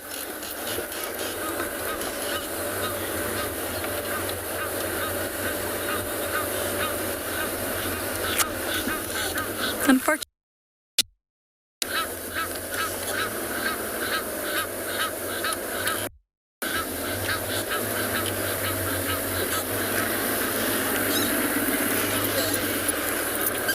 Okay, they're going to off-road. Different properties have different policies.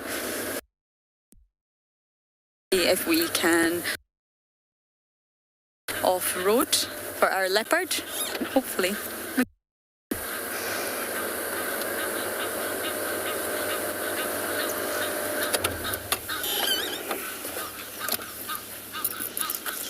Bateleur we were following has just dropped down towards the trees at the bottom there. We didn't see exactly which tree it landed in, unfortunately.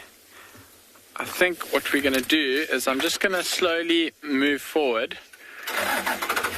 There's another road that heads down quite close to, or a lot closer than we are now, to where that Bateleur landed. And it would be amazing if we could get a nice close shot of it perched or in a tree. Yeah, really, really beautiful raptors. And the juveniles, in terms of color, can actually be really hard to distinguish. When they have their adult plumage, they've got very distinct plumage. And the colors on their body are, if you can see them, really easy to figure out what they are. But unfortunately, when they are in their juvenile plumage, it's just kind of a uniform brown color. And quite hard to see exactly what they are. When they're flying, though, the shape is so characteristic of Bateleurs that if you know what to look for, you can identify them pretty easily.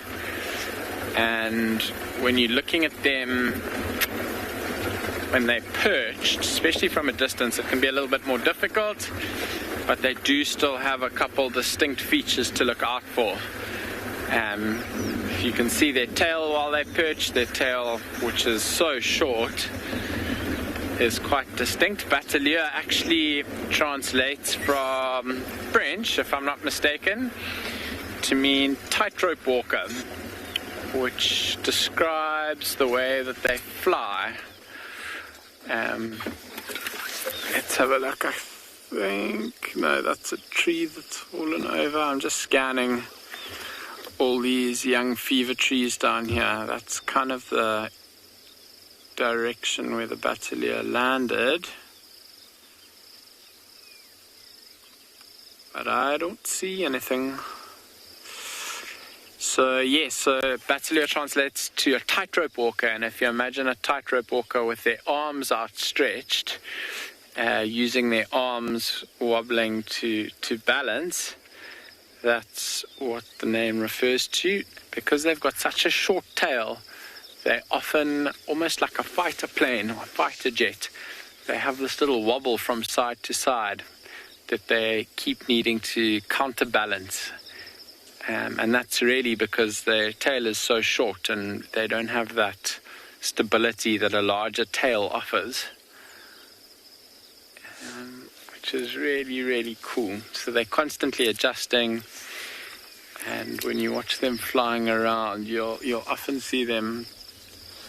It's quite pretty actually, because it's not just a normal uniform straight line of flight. They often have this little wobble, and that especially happens when they start picking up speed.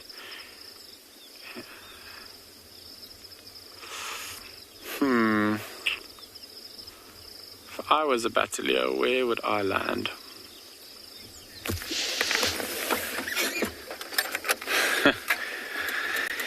Miley, the elephants, that's a very good question now. If I knew, we would most likely be looking at some of them. No, I'm just kidding. So there have been a couple bulls that have been in this area. We see 6 or 7 of them here. I don't want to say regularly, but quite often enough to say we see them here on occasion. The herds of elephant on Phinda, I've mentioned a few times now how diverse the landscape is and the vegetation types are here. And the herds spend a lot of time up in the north, and the reason they do that is because there are so many forests and thickets in the north. We've just got a little roller. It's a European roller. It's actually really close to the car. So these are migrant birds. They come and they spend their summers down here. Oh, you're on monkeys. Well, the roller's just gone as well. So it's the European roller. Can you see the roller there? It's just perched on the edge of the tree. That little thicket. These European rollers migrate from Europe, and they come down to feed on the abundance of flying ants and termites and insects that come out here in the summer. Odie, if you go back to the road, there's the rest of the troop of monkeys is now slowly walking down the road. There's a couple youngsters there. So these are vervet monkeys. If you are familiar with the Durban, or I suppose the greater Durban area, I'm sure you're very familiar with these monkeys.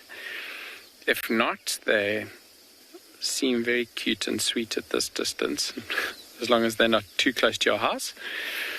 But we can see there's a mother there running with a baby. It's holding on underneath her.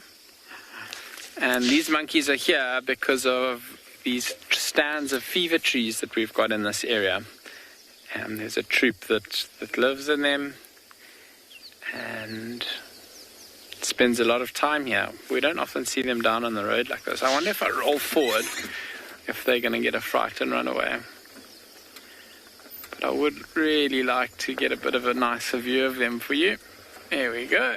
You can see the mother's now going to take the lead, and if you look really carefully underneath her, you can see that little baby hanging on.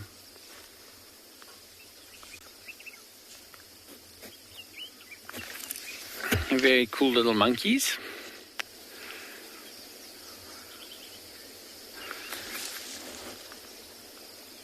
And funnily enough, if you have a look in the tree, Odie, that tree, that exact same branch we saw those 2 Wahlberg's eagles sitting on last night that I said would probably spend the night there, we've still got a Wahlberg's eagle there. I think I said around 8 it would probably get going and take flight when it got nice and warm. So just like we assumed it would, this Wahlberg's eagle is still perched up on the branch. So it roosted here for the night. Its partner looks like it may have got going a little bit earlier. It is, like I mentioned a little while ago, really warm here this morning. So the thermals, those battaliers were already up and going. The thermals are working their magic, giving uplift to all the big birds in this area. So whenever this Wahlbergs is ready, he or she, I'm not quite sure which one it is, will be able to take to the skies and beginning a day of hunting and foraging for food.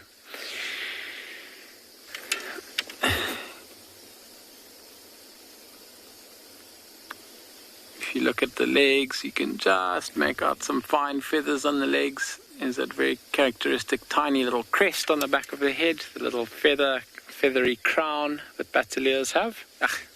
Excuse me, Wahlbergs eagles.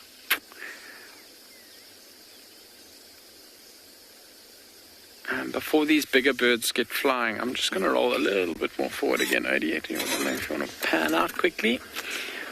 Before these larger birds get going, they'll often defecate, shed a little bit of weight before they take off. I'm hoping we can get nice and close to the sky so that we can get a nice clear view of what he actually looks like. So I haven't started the car, just so that we don't spook him too much. But you can see a black eye, you can see the yellow line from the bill, that's the mouth, actually runs all the way underneath the eye. We call that the gape. And this Wahlbergs eagles have quite a large gape.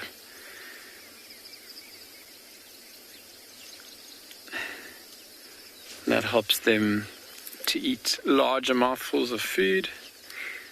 There are a few eagles that really do have a massive gape. Vultures as well, so they can swallow quite large chunks of meat at a time. And then the characteristic hook bill of the eagles, really, really sharp and designed specifically for tearing flesh. You can see those talons as well, the feet of this Wahlbergs eagle as it sits there. Really needle-sharp claws that are holding onto that branch. Oh, that's a nice view when he looks at us now. He's busy preening, so either having a little scratch or straightening out some of those feathers. You can see there's a little down feather that's just come through there on his neck now where he was pulling. So it's really important for birds. You'll often see them preening. And flying's a very precise activity. Oh, a little scratch. I'd imagine you'd have to scratch quite carefully if you had nails like that. And yeah, flying's a very, very precise activity and requires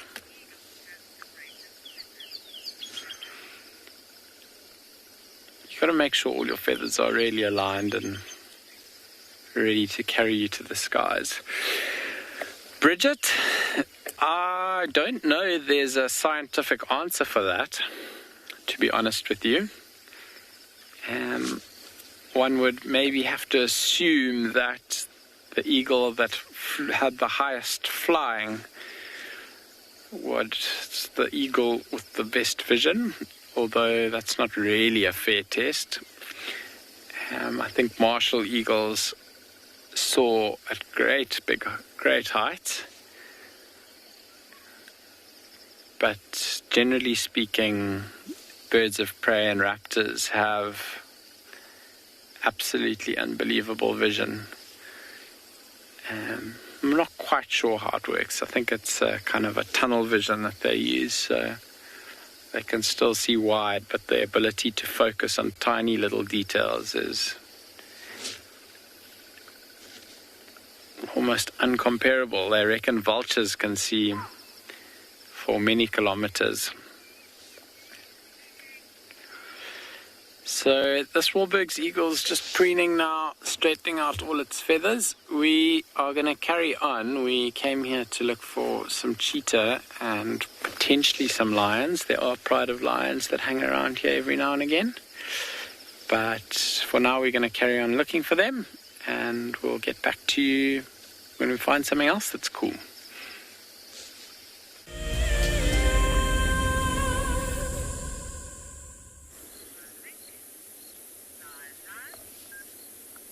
So, we all know that the rain brings life, but we don't always look at the smaller things necessarily. And we're lucky enough to have a alate immersion. So I think let's have a look at this for a while.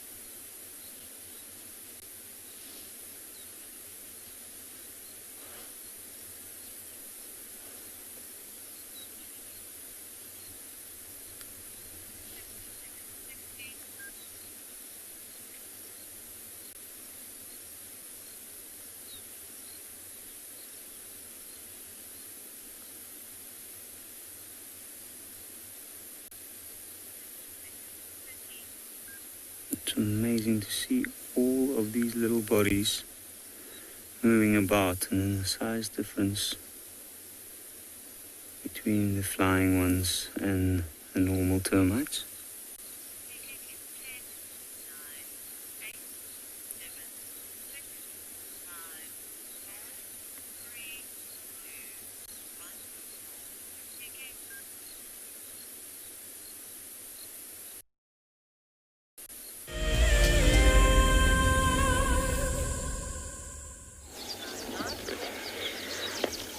Here we got the bird, which is very much interesting. Weavers as a whole colony of them, busy making noises, pushing one another, and some they already starting their new nest, and are musk weavers. And been so much going on, as you can see. There's starting of this rebuilding material as a soft green grasses were collected by a male.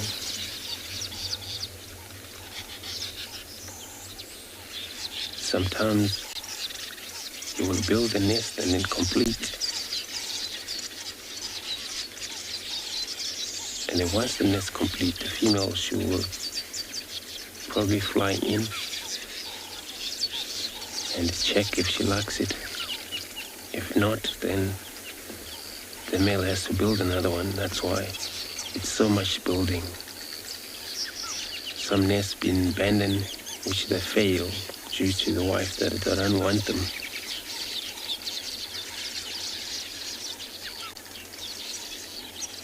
It's amazing technique they do, collecting grasses, single grasses each time. Bring it back to that.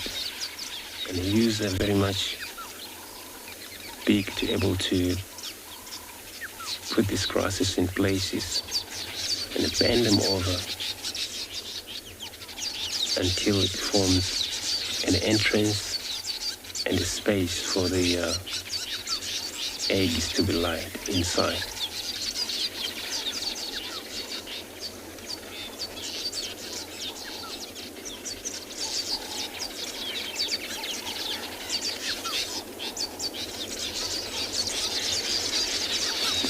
During this breeding season, they have a lot of visitors of brood parasite bird, where most of those cuckoos, Dedrick's cuckoos most, they would sneak into these nests, lay egg and they move out. And the egg still be incubated by these weavers without realizing that it's not theirs. having been taken care of, both parents here feed that baby with their own baby.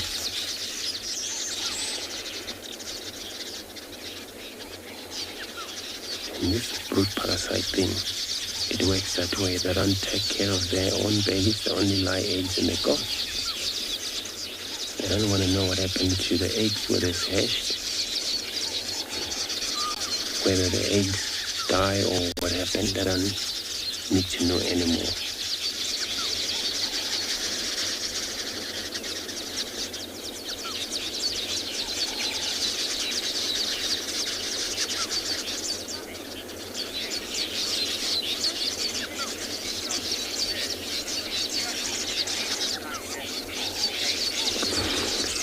So JP, you're very right. You're saying it's very much amazing for these birds to actually construct nests like this. Indeed it is.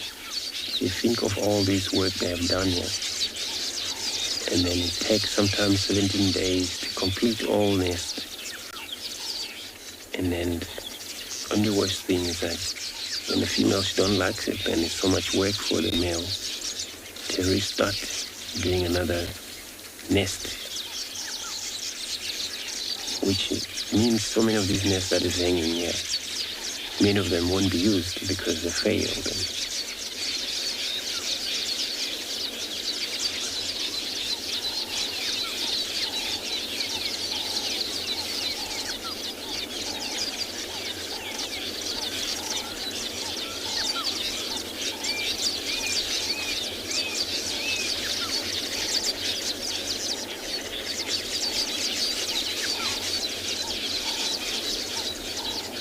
And these grasses they use, type of these buffalo grasses, bushveld buffalo grasses, where single grasses would be collected and start just like that. We see a little bit of a green that is hanging there. This is actually the beginning of starting of the nest. Connect to the twigs, strengthen enough, tied it up, and carry on.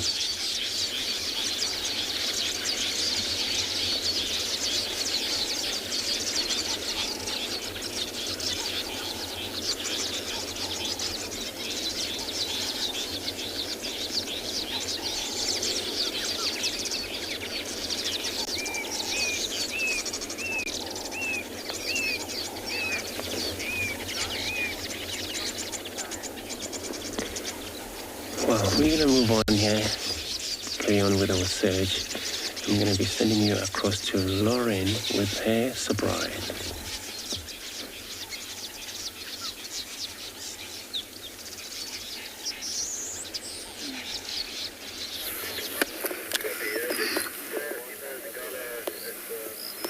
Sadly, no luck with Chingana, everyone, but it gives me great pleasure to introduce to you Miss Nzutini. Oh yes, I think Tristan's had her once before, but she is a new female leopard for us. She is Tiani's daughter and Hukamuri's daughter. Now, of course, Tiani's confirmed. You always know who the mother is, but when it comes to the father, it's actually been confirmed Hukamuri's daughter by Panthera DNA testing. So we were actually always on our way to this sighting. I don't know how long we're going to be able to stay here. It gets very busy in the west and a little bit stressful. But we'll try and stay our longest, and it was on our way to Nzutini that we actually bumped into Tingana. But he went deep into that drainage, and unfortunately, yes, we didn't get him. But here is Miss Nzutini. I've seen her once, actually. I had Tiani and Nzutini together for you, but we didn't have signal. So luckily, she's very close to the open area, and that means we can spend time with her. There was a hyena lurking around, but I've lost visual of the hyena. Hello, beautiful. Her name means the one who likes shade. Isn't that beautiful?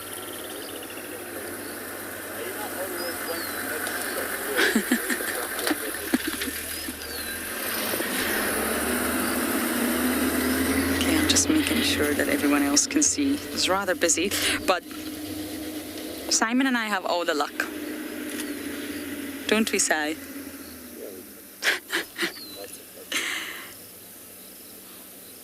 Isn't she beautiful? You look like your mummy and your daddy all mixed in together. It's good genes. Tiani's very distinctive. She has a really unique appearance.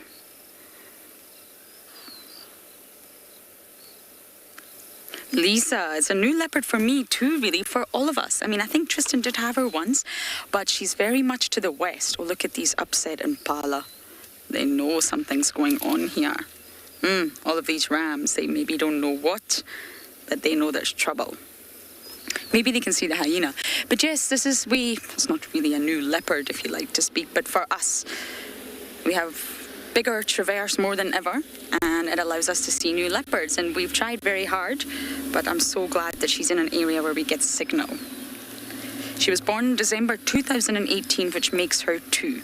So she's now sort of left Tiani. Tiani's been seen mating again since, which is normal, but she's not yet territorial.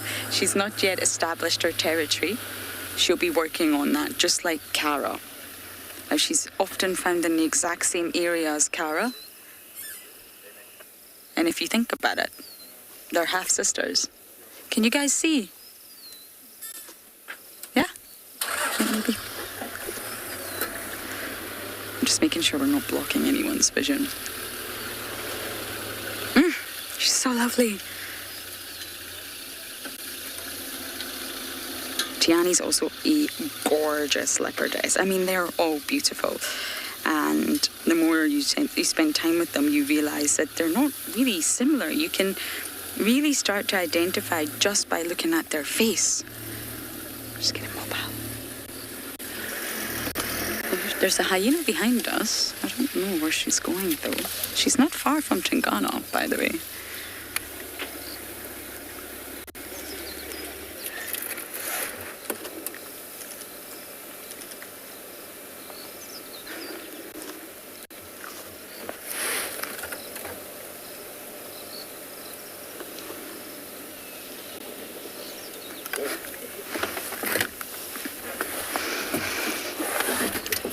James, you're saying Inzutini is a wonderful surprise. That was my surprise for you. I didn't want to tell you who I was going to see because I tried to get Nkanyeni and Cub for you the other day and we didn't have a signal. So I don't like to disappoint people. There's a hyena with something lovely in its mouth. And there is Nzutini. Can you see her, Simon? I don't know this hyena. I don't immediately recognize it. She's watching. Oh, she's moving, she's moving.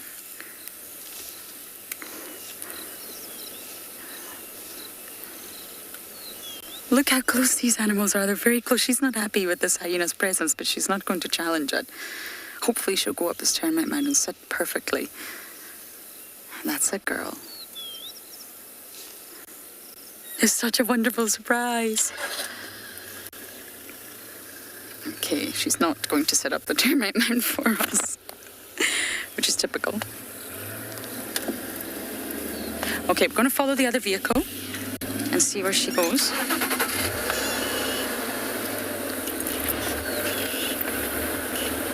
Different properties have different owned by different people, and Simbambili are okay with off-roading. It just depends where you are. I think we're going to get nice views of her. But on Djuma, there's no off-roading yet.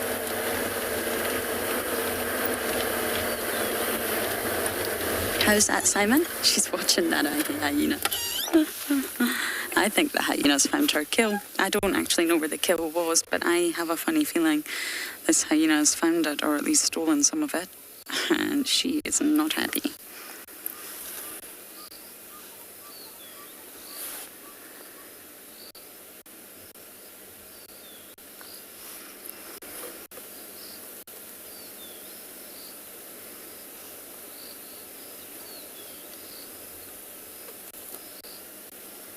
Zutini girl, be careful, you're very small. Yeah, hyena's got her kill.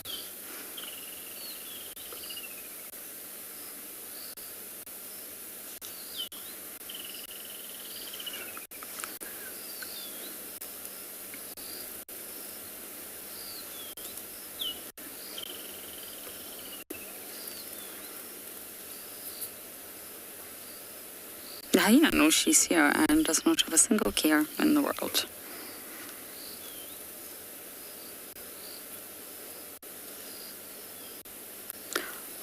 There's two. Two hyenas.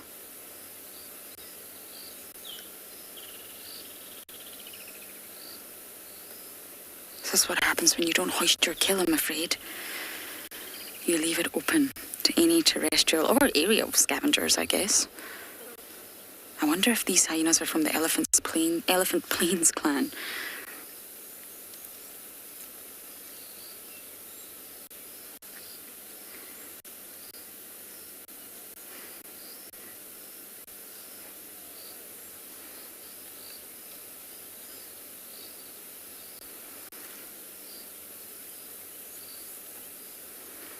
Momo, no, hyenas just look that way when they're full. It's very difficult to tell when a hyena's pregnant. You normally have to look for the mammary glands and sort of different signs. Hyenas just look ginormous when they're full. This is normal. It looks like they swallowed a baby elephant. They gorge themselves, which is normal for most of the predators, really, maybe except those that hunt by coursing. But ooh, can you smell that, Simon? Oof. Struggling a little bit here.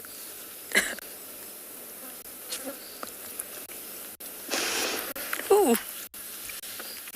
That's an odour for you all. But yes, no, hyenas just absolutely bulge. They eat as much as they can. It's almost like they don't have that stop sign. You are too full, a bit like myself. You eat too much and you just feel awful. Well, that's hyenas for you.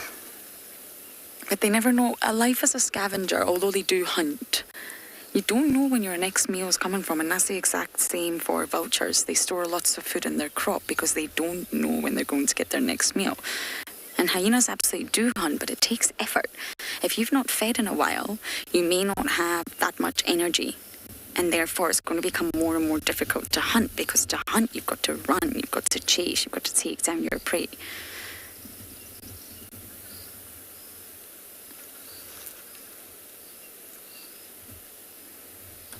Poor Nzutini. She's a very petite little leopardess, so small. I remember when Tlalamba was like this. Now Tlalamba's a territorial female.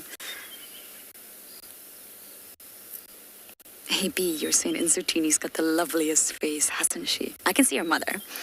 If you search for Tiani, you'll be able to see photos of Tiani, and of course Hukumuri is one of the best males we have out here. He's got the good genes, that boy. And that's definitely the father, confirmed by scat analysis. There's a lot of leopards out here we still don't know, so we need to get collecting poop. It's not fun, but it must be done. Panthera do a wonderful job at analysing scat to trace the DNA of who is the father. And even if they don't have the father's DNA on record, they can at least eliminate who is not the father, if that makes sense. But there's a lot of leopards we've still got to collect. You've got to sit, watch, wait for them to relieve themselves. Then you've got to wait till they vacate the area. You can't jump out your vehicle while the leopard's there, and then scoop it up in a specialised vial and ship it off.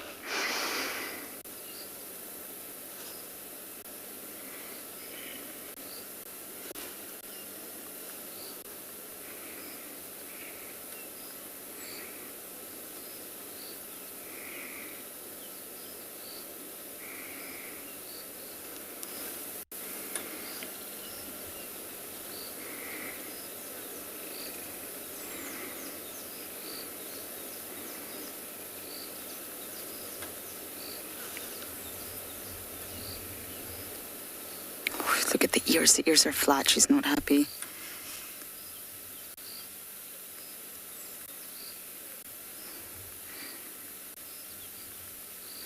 LT, she's not really following them so much. What's happened is I think they have found her kill. I knew she had a kill, but I didn't actually know where it was. I assumed it was hoisted. And she's waiting to get back to her kill. She's waiting for them to leave So there's no danger to go back and see if there's anything left. She's not really following them, essentially. She's keeping an eye on her kill. Let's go forward a bit, Simon, just so we get a better view. And this little pan here is called Pommy's pan. The hyena's there. She's very close. Pommy's pan on the open area at Simbambili, which is to the west of Djuma, for anyone that's maybe slightly unsure.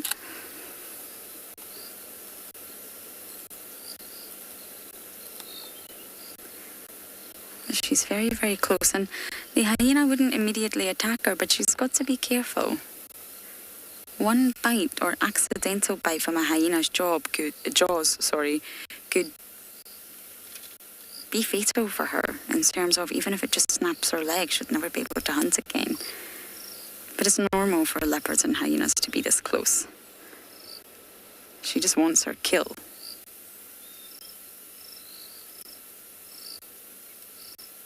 But she's not really following them. She just wants her food. She wants them to leave.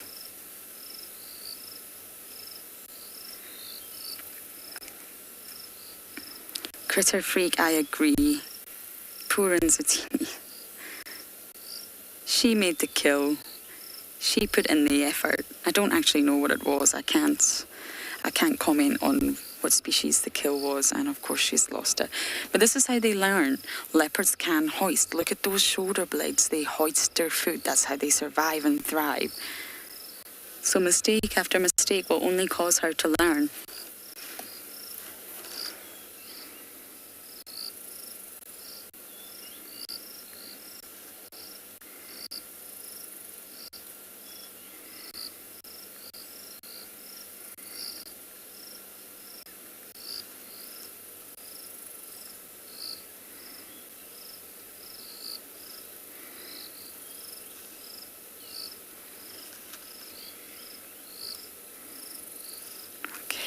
I think she may be leaving. I think she may be thinking, nope, this is not worth it anymore.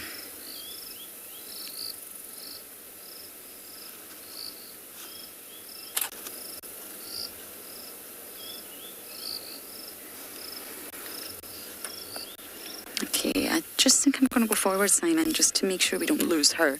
When the grass is this long in a big open area,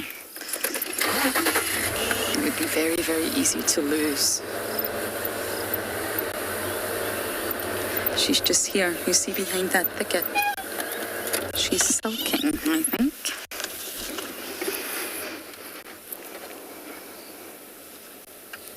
She's coming back again.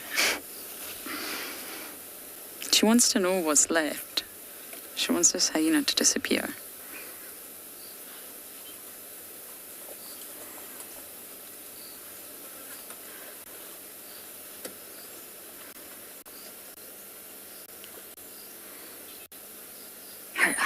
There's something about her eyes. She's just stunning.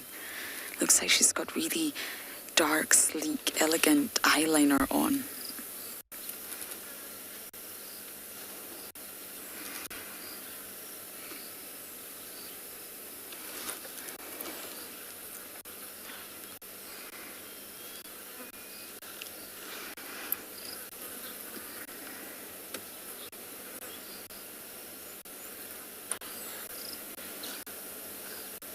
She's not quite sure where to go. She knows that hyena is somewhere.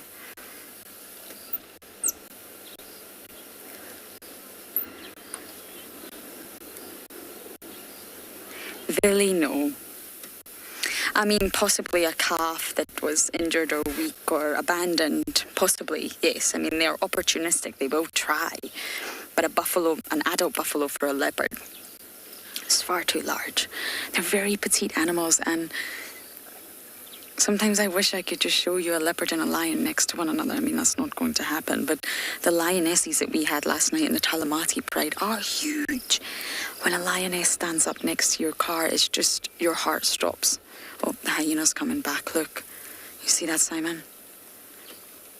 She has to be careful here. But leopards are so small. Really, they're short, they're slim, they're petite, very light on their feet. they wouldn't be able to take down an adult buffalo alone. I mean, lions do it cooperatively, generally speaking. But if there was a calf that was maybe injured with a broken leg and it was easy to get that calf on its side, then of course. But an adult, no. And there's a huge difference between male and female leopards. There's lots of photos online of Shadulu right now with tortoise pan male, and it just shows you the difference in size. Shadulu looks minuscule. He looks ginormous and he's not, but it's just a size difference between the sexes. It's really quite remarkable. But you just don't see it because they're not always together.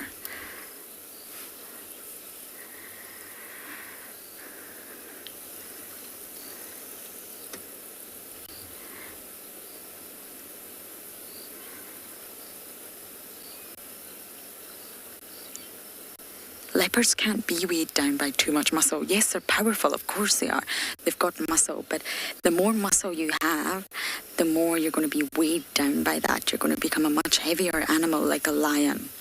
You're going to need to have adaptations to your skeleton and additional muscle attachment sites. And it will make you less light on your feet. Is she going to cross the water? She's right next to the vehicle. Excuse the random shoe that's in the shots.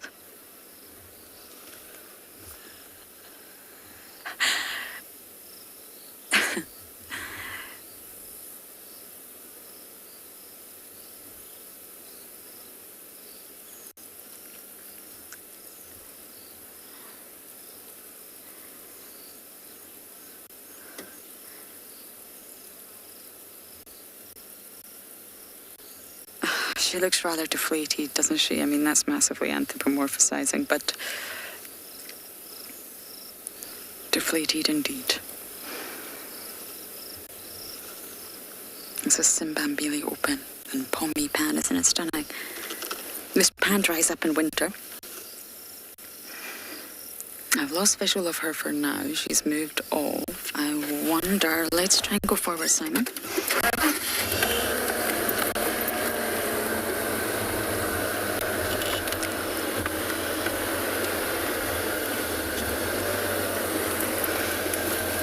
She's there. Are you able to get her? She's right in that thicket.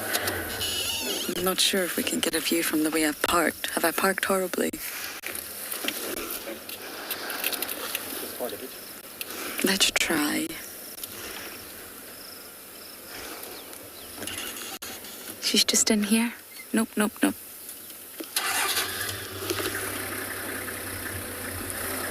There we go.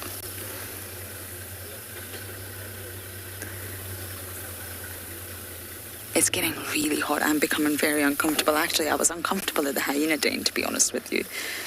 So she's needing to seek shade.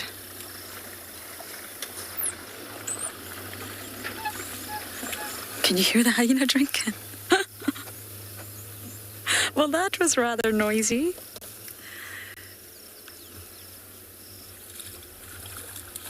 Now it's walking through the den.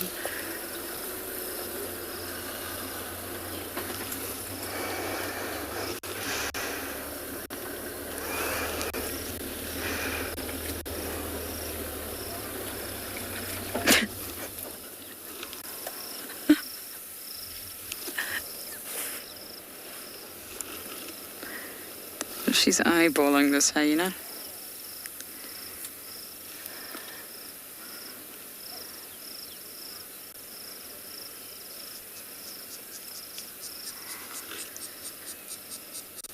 And that's what she's doing. She's waiting till this hyena disappears. She wants to go back and check. She wants confirmation. Is her kill really gone? Is it really gone? Did they really take it? Is there any scraps left for her? And sadly, I don't think there's going to be, but that's what she's waiting for. And look at this hyena in here. It's hilarious. Just been paddling. We went for a little paddle. And now we are contemplating what to do next.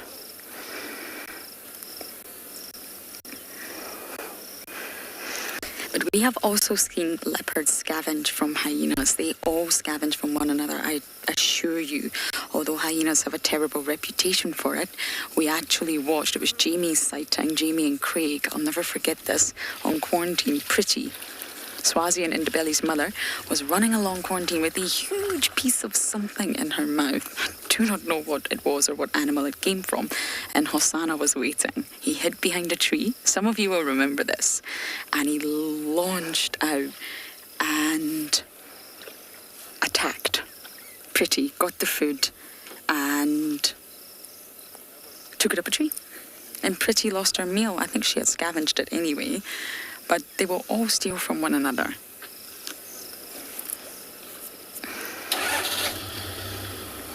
Okay, hopefully Nzutini will come back out and we'll get better views, but for now, across to Taylor and her Ellies.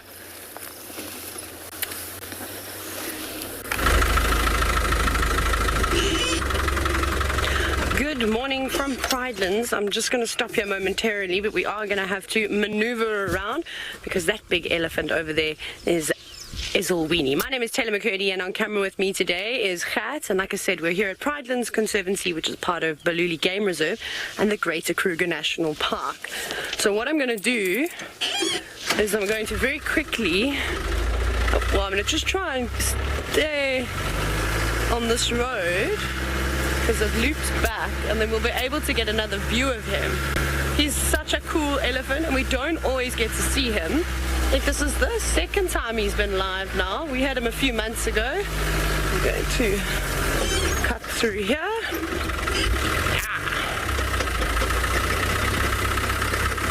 You can hopefully watch him for a bit. So epic to see a great tusker like this elephant. He is so majestic, and he's on his way towards the eco-training camp if he carries on in this direction, which could be a lot of fun for all of the students. Hey, imagine having breakfast and enjoying this fella's company. But he is also in full must. So if you joined us on the Sunset Safari yesterday, I was talking quite extensively about a must. But he is a very relaxed, calm elephant. You can see there's a cow and her sub-adult with her too. They're very curious about him. They're almost all in awe of this elephant bull, and they don't stop following him. Mobile again after. How awesome is this? All the zebra, the wildebeest, giving this big elephant right of way. Now, there's not too many cows here. It just seems to be that one cow and calf that have separated from their herd, and the rest of these elephants are all bulls. But look at him. He is a giant. Off he goes. He's just about to cross the main road. We will have to try and jump around and get in front of him again. But I know that our signal is not so great once we cross that road, just for about 100 meters or 200 meters or so you might lose us.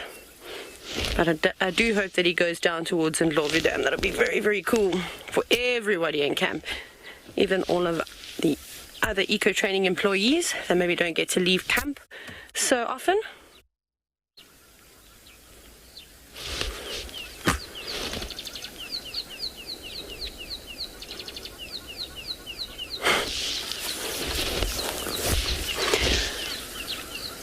Okay, we're gonna risk it then and try and keep up with him, unfortunately. So sorry if you do lose us.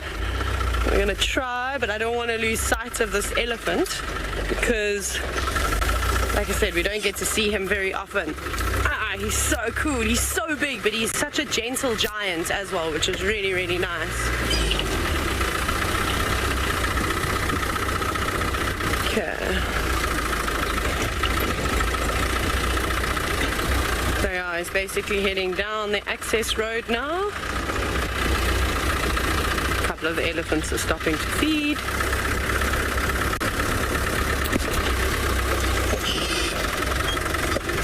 Okay, they look like they're going to take an animal pathway. So if we go here, we should be able to catch up with them again.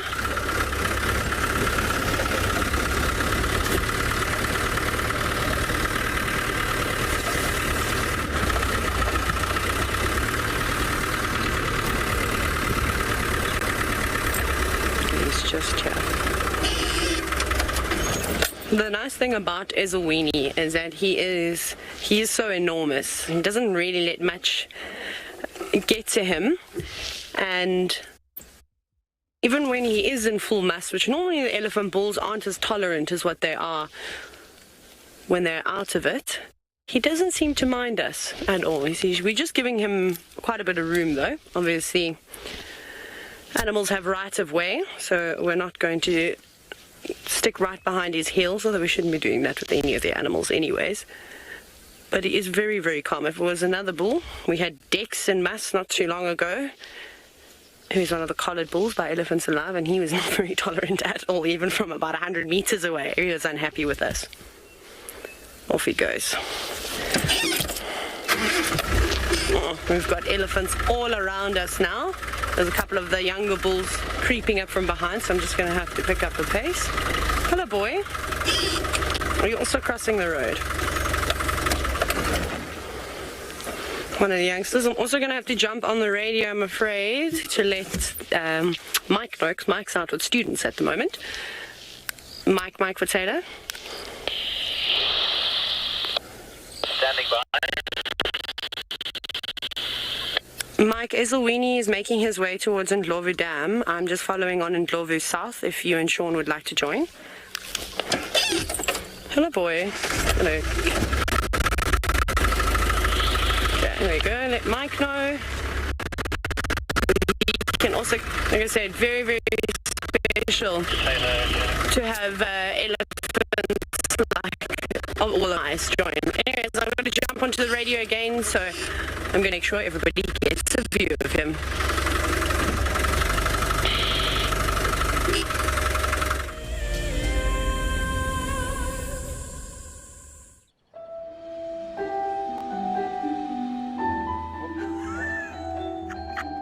Has it just pretended to be dead? Oh, that was amazing.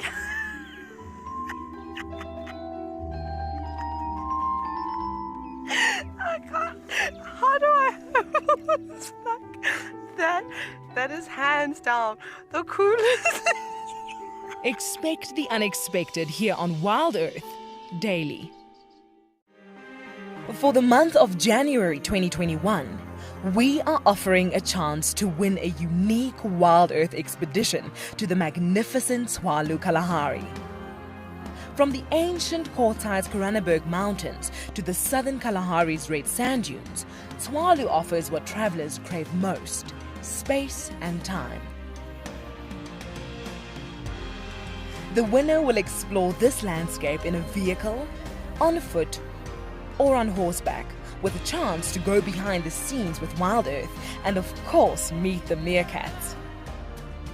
The prize includes a 3-night stay for you and a friend at the luxury Motse Lodge, including flights from either Johannesburg or Cape Town. Open to all WildEarth explorers who have signed up before the end of January 2021. Terms and conditions apply. Why is the Mara special? It's one of the only few places that you can find the annual wildebeest migration. I will still go for the lion. The main reason is a sign of royalty, leadership in my tribe, and apart from that, over here, it is feared by all but loved by everyone. Catch up with the guides daily here on WildEarth.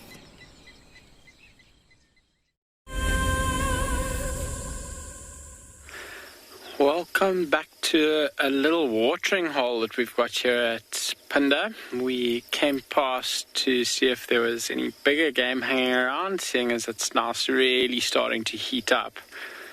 And as we pulled in, there were a whole lot of woolly neck storks coming into land.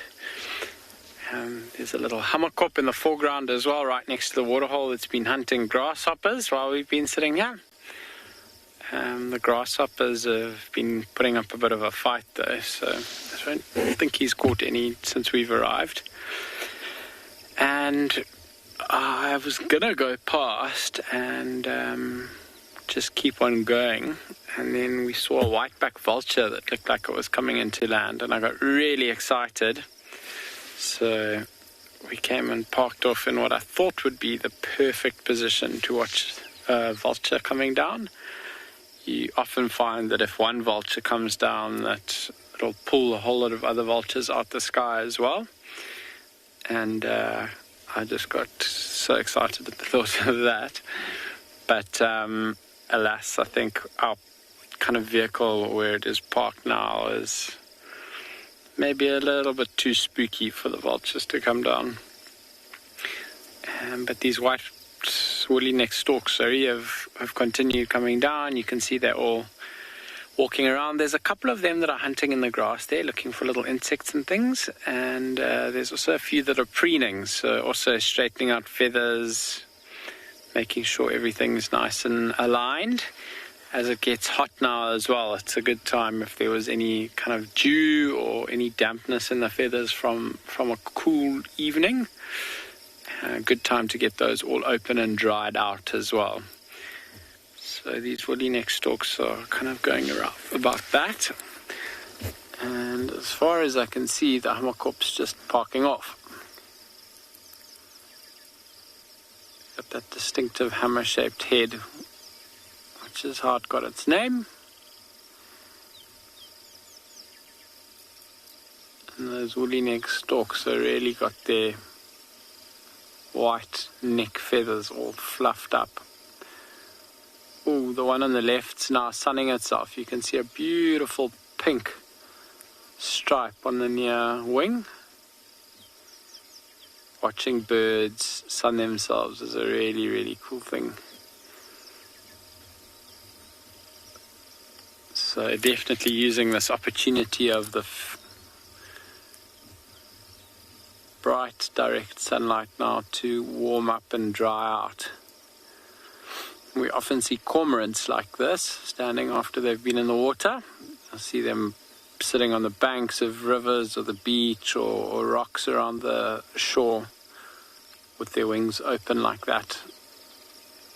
And they are also trying to dry their feathers out. They obviously get a lot more wet than woolly neck storks do since they hunt for food in the water. But if it does get a little bit chilly and condensation does occur overnight, these storks will get wet. Stork very much looks like it's got a set of solar panels out now. The iridescence in the feathers is actually quite reflective.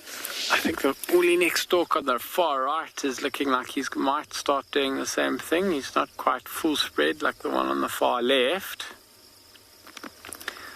But very cool. We don't often get to see that pink stripe on top of the wings.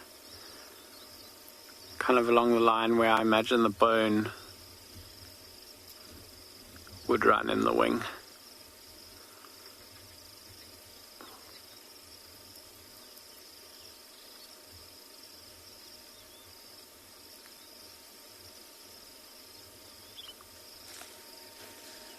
Lots of beautiful calls here. There's a little red-breasted swallow flying around and calling, I can hear.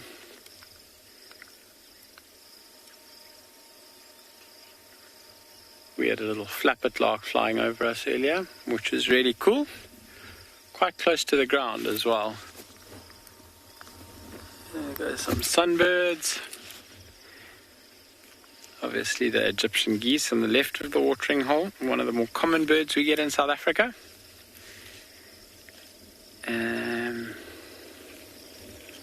Just a really, really beautiful place to sit and spend the morning.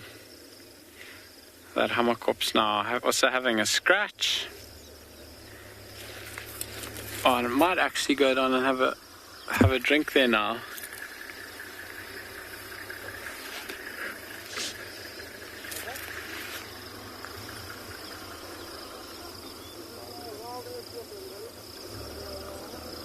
That hammerkop's really just making himself comfortable on the side of the watering hole there.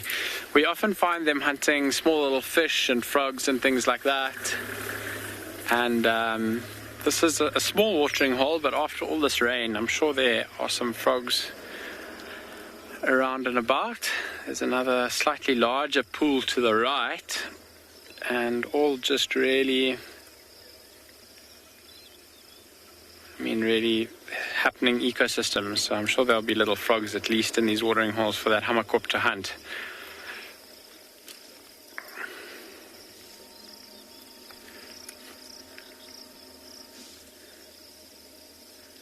So that's the other watering hole on the right. A couple evenings ago we had a beautiful sighting here from exactly this position of a whole lot of zebra approaching from the left-hand side and coming down to drink. You can see this water level is actually quite close to eye level, just actually raised above the road, which means we get really beautiful reflections of animals when they come down to drink. It also doesn't have a very big surface area, so it doesn't have too much opportunity to pick up wind chop and things like that to kind of blur your images or distort your vision. On the far side of the bank there, I can just see two little birds. I saw a pin-tailed wider. It's just landed on the right. It's got a beautiful red bill, tiny little bird, and it's got tail feathers that are about 4 or 5 times as long as the bird. So these little watering holes in the more dry grassland areas where we are now are extremely productive. Up until our big rain about a week ago, you could come here any time of day and there'd be an assortment of birds. If you sat here for half an hour, it was in the morning or evening almost guaranteed for some white rhino to come down and have a drink. Maybe some wildebeest and some zebra like I mentioned earlier. And I'm sure if you stayed here after dark later into the evening, the black rhino would come down and all those elephant bulls that I was talking about would come and drink here as well. To give you a little bit of more on the elephant story, we're going to cross over to Andrew at Ngala.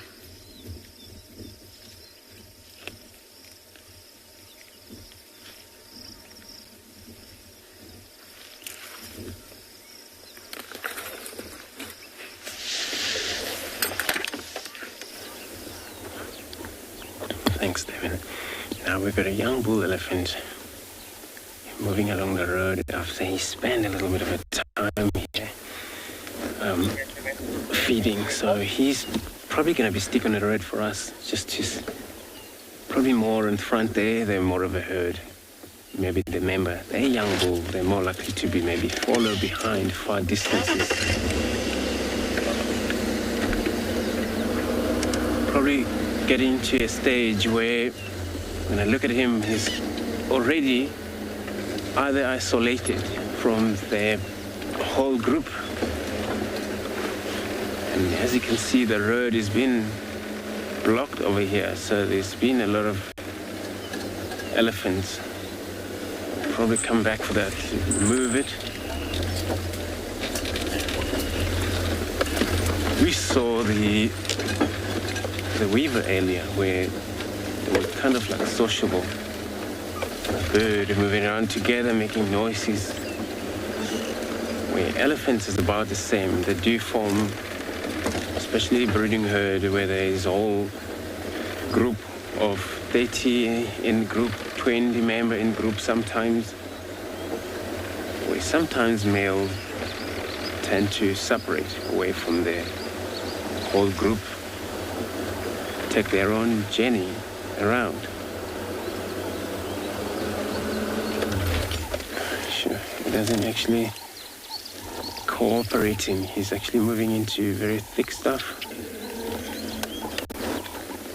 I'm going to continue along the road, so hopefully we find anything more of probably elephants along the road. It looks like to me there was more than one elephant here.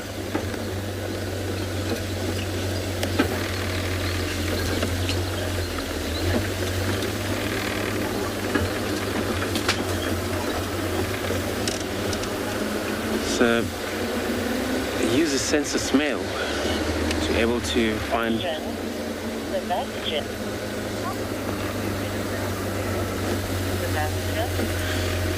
Sebastian, so you're asking how fast the elephant move, maybe meaning running or just moving.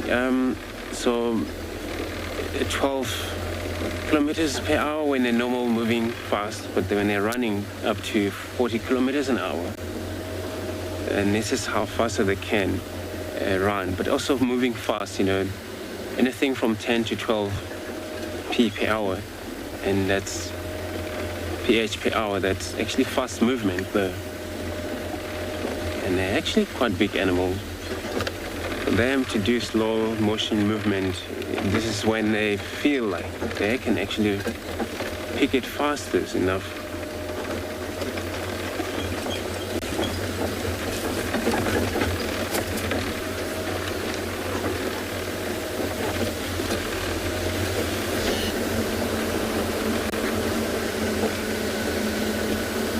But wherever they are, the other members, could be the whole herd, where, yeah, it's a lot of tracks, but up and down. And they're attracted by the green grasses.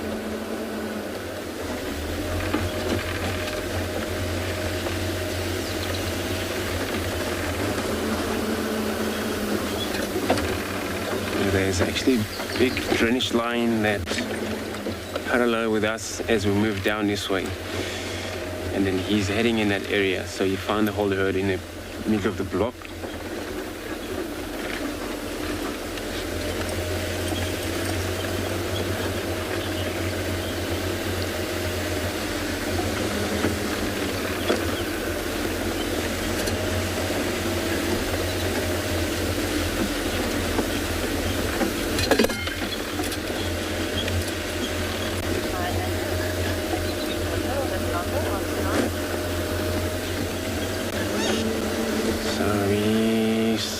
Seeing a little bit of more of a fresh defecation here of this elephant, just to tell how fresh they are. I'm gonna try get a closer look to this poop or the defecation.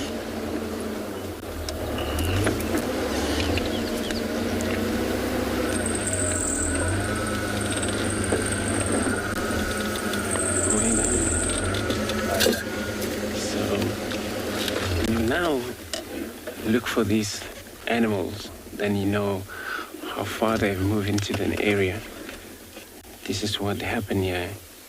This defecation, all you see a lot of little flies, but it's probably early this morning or maybe half an hour ago.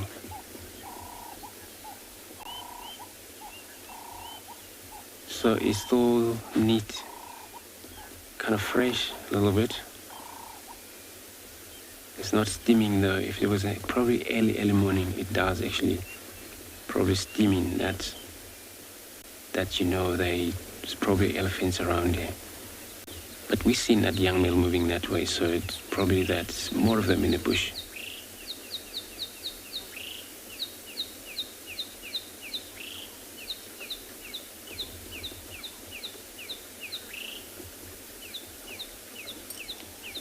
So now the sun is up. Well, a lot of beetles, dung beetle, will come about and they'll probably fly around. It's amazing sense they use to able to fly right directly to the dung, defecation, and they start to feed in that.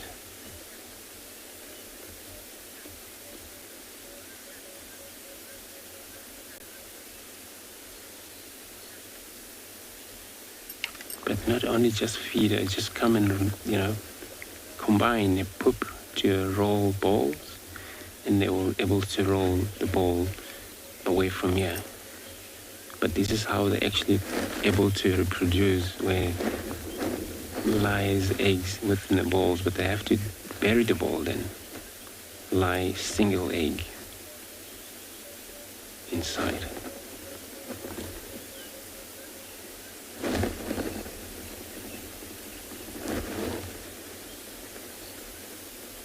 So I'm going going to check down to that drainage line. Hopefully we'll find the whole herd.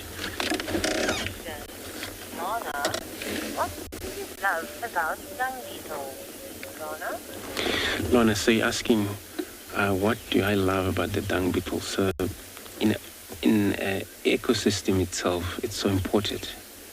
Wherever there is a livestock, there is anything that living in the free lands, wild animals, they are so important, dung beetles, because they're the consumer of whatever left.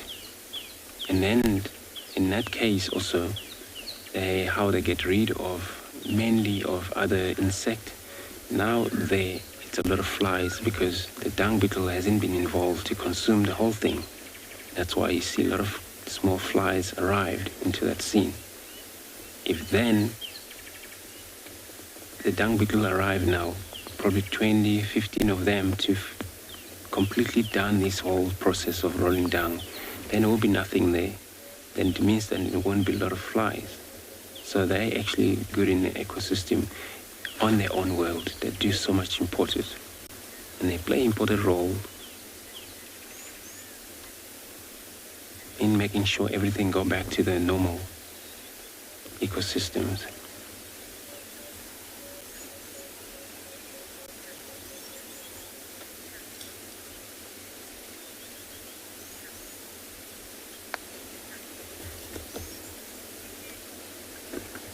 So, yeah, I'm actually continuing down there just to see if there is more of this herd of elephants. Like I said, it's probably more of them there, if we ever find them.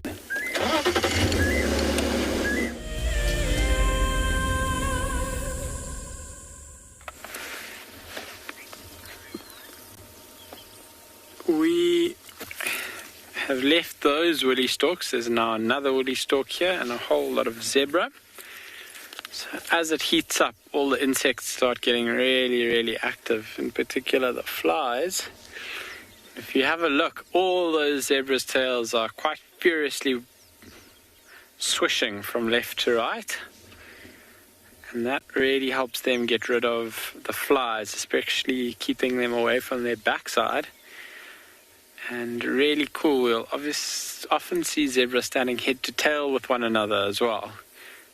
And then the animal that you're standing to tail with, their tail helps keep the flies out of your face as well.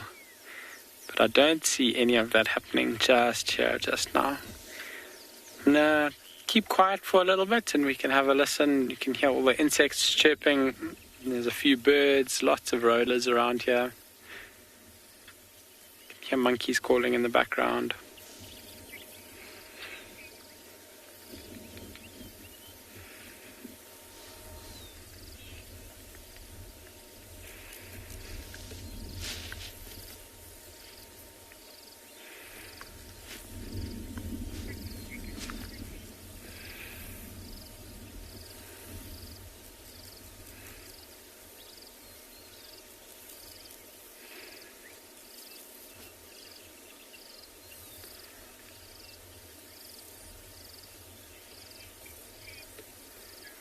What a beautiful view. We've heard reports of some cheetah up ahead, so we're going to follow up on them and we'll see you soon.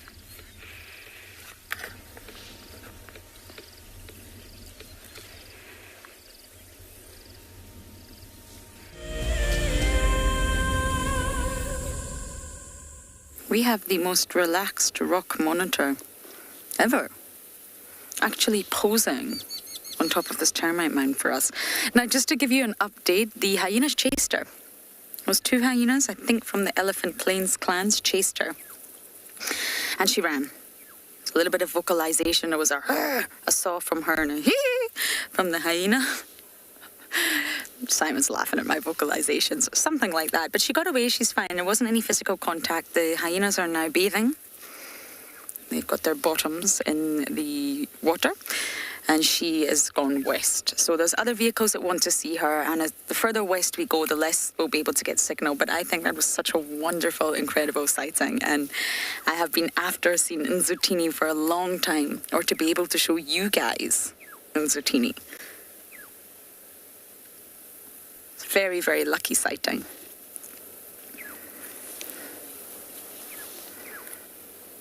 This monitor wasn't too impressed, though. He's sunbathing. But it will get to a point where it becomes too hot. And when it comes too hot, this monitor will seek shade. It's already getting uncomfortable for me, but of course, reptiles do require a lot more heat to power them. And I once got asked about the Komodo dragon, so I did research for you all, and the Komodo dragon is also part of the Varanus genus. It's also a monitor lizard. We call it Komodo dragon, but you can call it the Komodo monitor lizard or the Komodo island lizard. But generally speaking, it's a monitor. It's part of the same family. And in terms of evolution, the genus, I don't know why I can't talk this morning, I think it's the sun. The genus Varanus actually started in Asia. And that's a very long time ago, probably around 40 million years ago. And they migrated to Australia, where they then evolved into much larger forms, larger species. And this was most likely due to the absence of carnivores. Any sort of placental carnivores in Australia was not there to control the populations. So the Varanids, as we'll call them, got larger and larger and started to specialise. And then about 15 million years ago, the collision between continental masses, that is Australia and Southeast Asia, allowed the sort of larger Varanids that had evolved in Australia to move back to what is now sort of the Indonesian archipelago. And that's how we ended up with the Komodo, and that's why it is so large. But the Komodo is classified as a monitor lizard. It's part of the Varanids, the same as this guy here. The rock monitor Latin name is Varanus albigularis. I'm reading that, yes, because I don't know that off by heart, but I do know that it belongs to the Varanids. Albigularis, I think. And it's not the longest monitor lizard, that's the water, but it's bulkier. Blair, all I can tell you is very strong. I'm not sure if you're asking for a measurement, which I definitely don't know, but they have incredibly powerful tails. Really powerful. And they can use them as weapons of defense. Not only that, they can use them as a sort of propeller to get through the water. So although rock monitors definitely don't spend time in the water as do water monitors, they can jump into the water if they need to escape predators, and they will use that sort of tail to power them through. They're not swimmers. If you look at his claws, I think you can get a really nice view of his claws there. They can't swim using their claws and small arms. It's the tail that they move rapidly from side to side, and it propels them through the water, and it acts as a defense. If you're a predator and you get whipped in the face by a monitor's tail, it's going to hurt. It's going to really hurt. And actually, I was driving back from the Talamatis and last night, and I accidentally hit a branch, and the entire branch came back and landed in my face. One of the reasons you did not see us last night, we disappeared, and it was very, very painful, and it stops you in your tracks. That's exactly what it would do to a predator if this rock monitor slapped you in the face with its tail. It's going to stop the predator right in its track, which allows the monitor lizard to escape.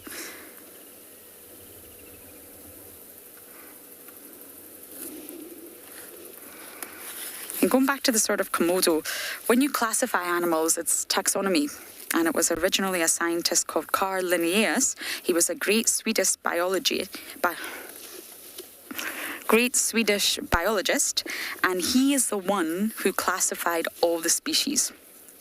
And he placed everything into groups. And believe it or not, long ago he actually placed insects into a completely separate group because he didn't believe they had any brains. He didn't think they had any sort of central nervous system.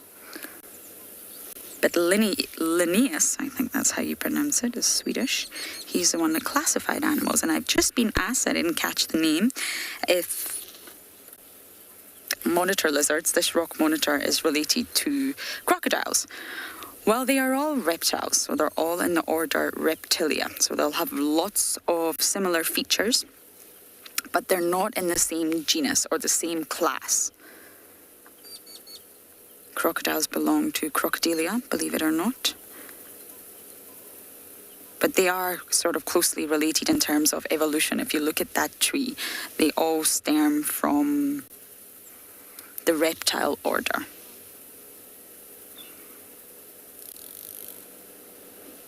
They will have similarities in terms of their biology, their anatomy, their physiology, but they're definitely not in the same genus.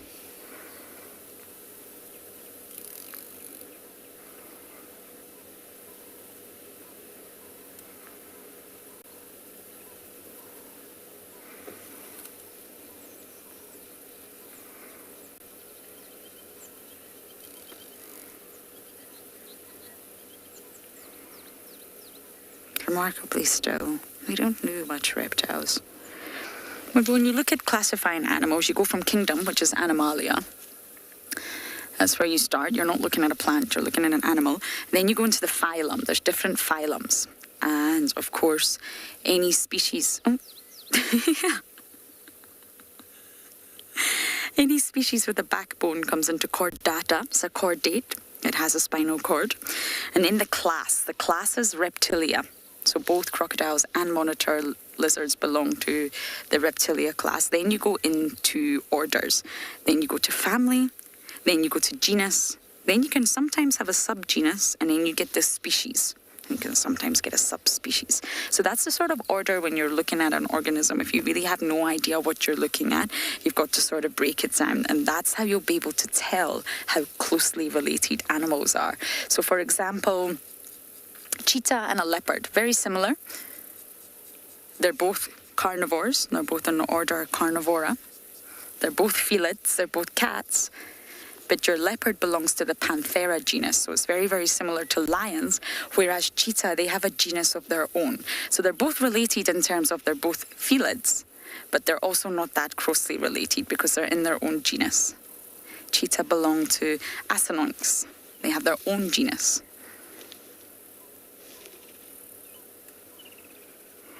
And that's how you sort of scientifically classify animals in taxonomy.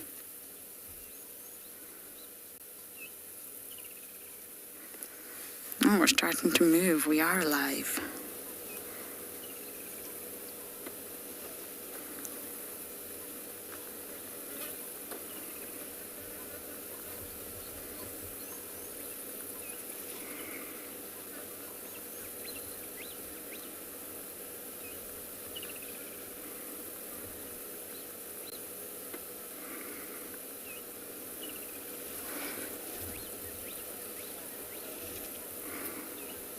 Glenn, I don't believe so. I really don't believe so. When it comes, it's actually very similar to crocodiles, monitor lizards.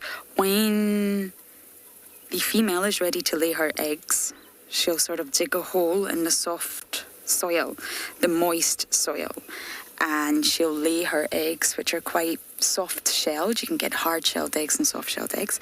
And they lay normally around 30 eggs at a time, give or take on the species, and they'll, of course, hatch underground.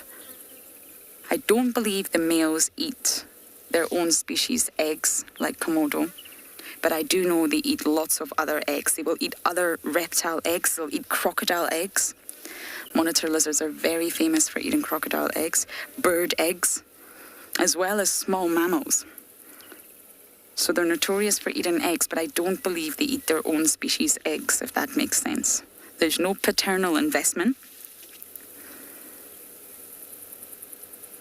But I could be wrong. I'll check that for you. Now, I think we've lost visual, and Simon and I are baking in this hot sun. So we are... Oh. Hello. You see that bulbous, chunky snout? It's very different from the water monitor. It's very bulbous, very square. The water monitor has a very petite, pointy little snout. Okay, bye, monitor lizard. You have a fantastic day.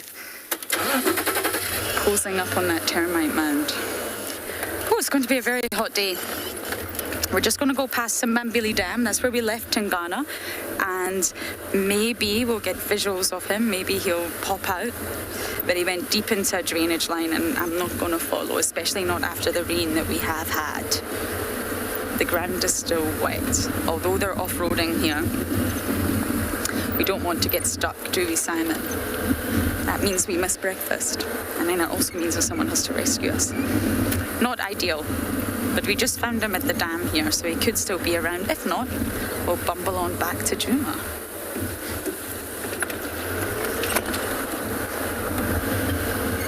You see a big bird in that tree there. Let's get closer.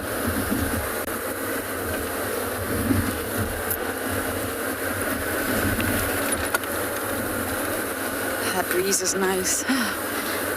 There's not actually a breeze, it's just because we're driving, but it's nice.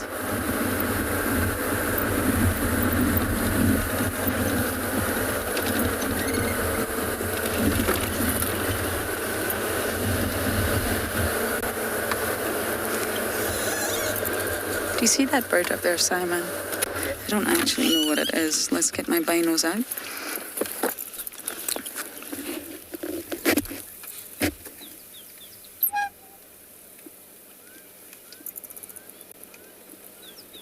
I still can't actually tell what it is from here.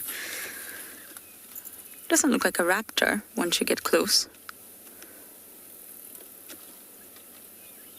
Look at those naked legs. Should we try and get a little bit closer? I don't think I'll be able to identify it from here. Let's see if we can go closer without it flying away.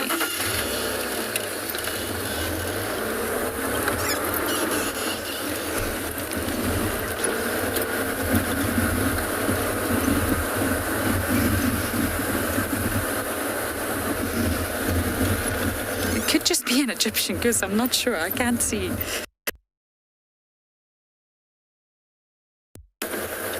I think it might be. Yes. All that excitement for an Egyptian goose. Are you over the moon, Simon? It is.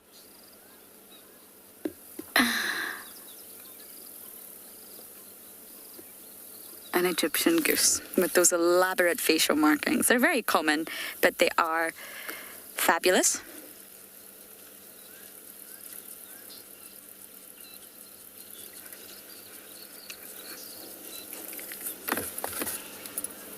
Tingana just went in down here. Could be anywhere by now. But isn't it fascinating that he's on Simbambili? I mean, very nomadic behaviour. Very.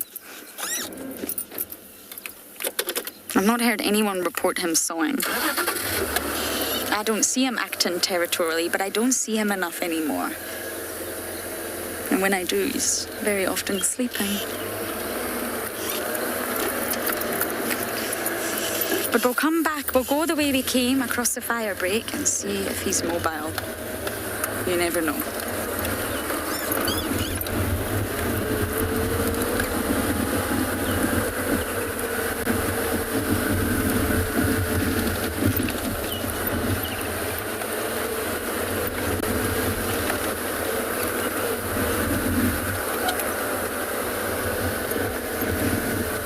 Okay, so we're going to bumble east along the fire break, see what we can find before we head back into Djuma.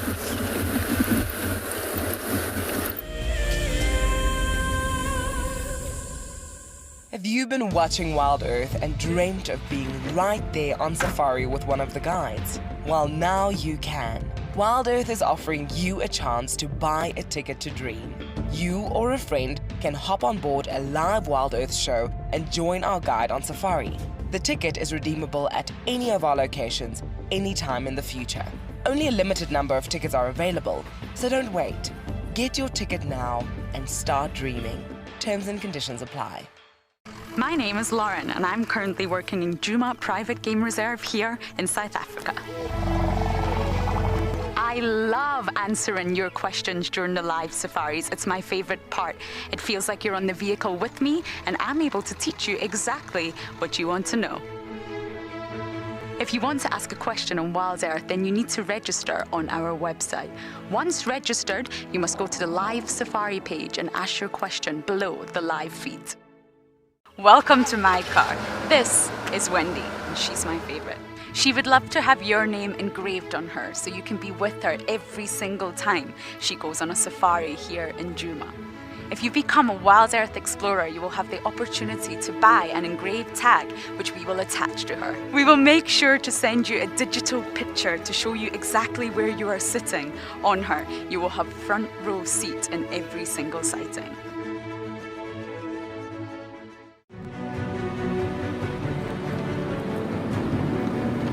We've seen these ellies really chase wild dogs before. Let's get into the spot. There we go, there it comes. Look at that, isn't that amazing?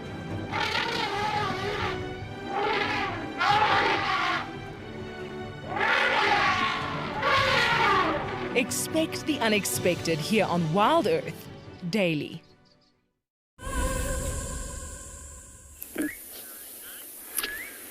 So, right in there, in that dark shady patch, in the middle of that very, very dense bush on the bank of the Timbavati, that's where yesterday we saw a lioness. And all the elephants were moving right around the spot. She was hiding her little net. Tiny little lion. I have not yet had a view of myself. And we were hoping we might get to see something with some luck. There was a male lion that made his way in this area earlier on. And then he got lost. I'm moving off the roads to dense areas where the other vehicles wasn't able to follow him. He moved towards this area and probably towards where the den side is. Now I've seen some tracks in the riverbed. It looks like she went up and down a couple of times, and I suspect that she has moved the little ones to a different bank of the riverbed. So at this point, there's no use in trying to get any further view of these little animals, because I think it is, number one, too hot at the moment, and these lions would have definitely gone to go lay in the shade of a very, very dense bush, like these ones here on the Timbavati's banks. So we are going to continue along the riverbed, see if we pick up on anything else.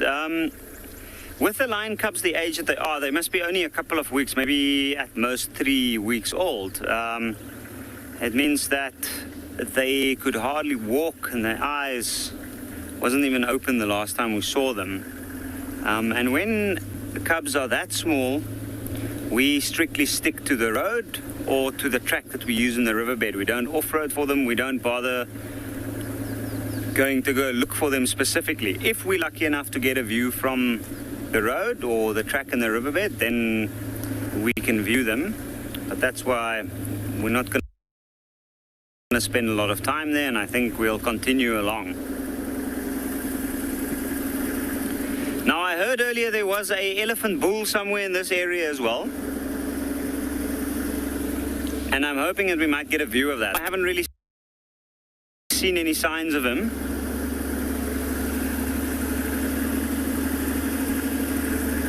But this particular part of the riverbed is the most accessible for the elephants to come and feed. There's a lot of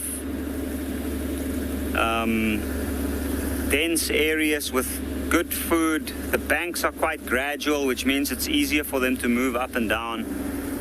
And then there's also a lot of water on these banks. You can see some marula trees up on the bank. And a lot of buffalo thorn thickets and jackalberries. Some of the jackalberries have fruit at the moment, which attracts a lot of monkeys, baboons, but also a lot of other animals, including the elephant. And then, of course, there's also shade. When it's too hot, the animals need shade as well, especially an elephant. Got a very thick but very sensitive skin.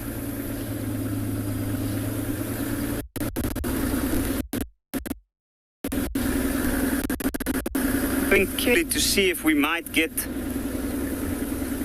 any view, but we are gonna continue and hopefully get to see something along this riverbed. We'll send you over to Kevin with his cats.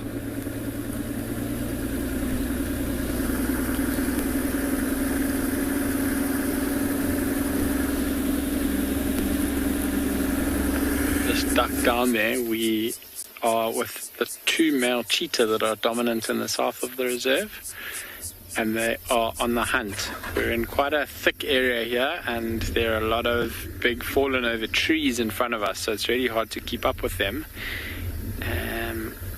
We'll give them a minute to hopefully pop out the back there, but they seem to have gone around a bush. There is a road on the other side, not too far away, but it is a little bit of a loop around to get there. I do think it might be our best bet though. So they're looking really, really skinny at the moment. Let me just try reverse and see if I can get us another view around the bush.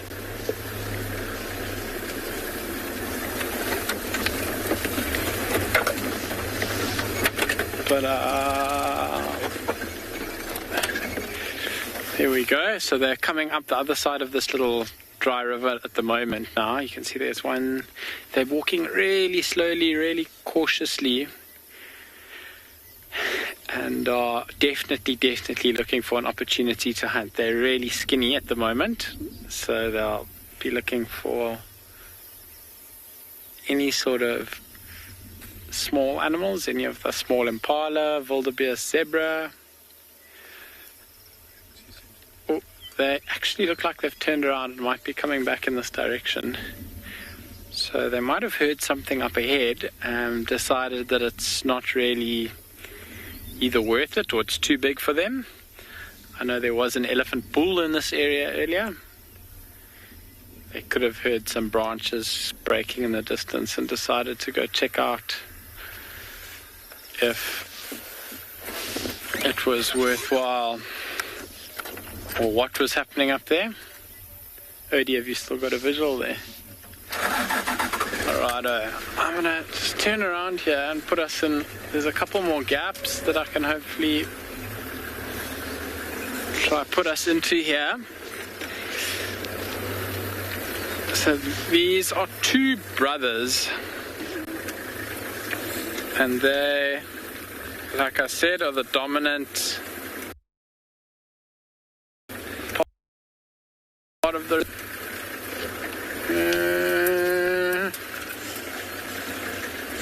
not having any luck over here. Our best option, I think, is going to be to go around.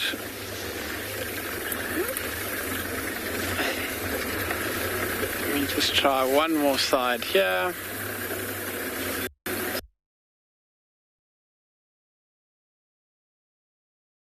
More side.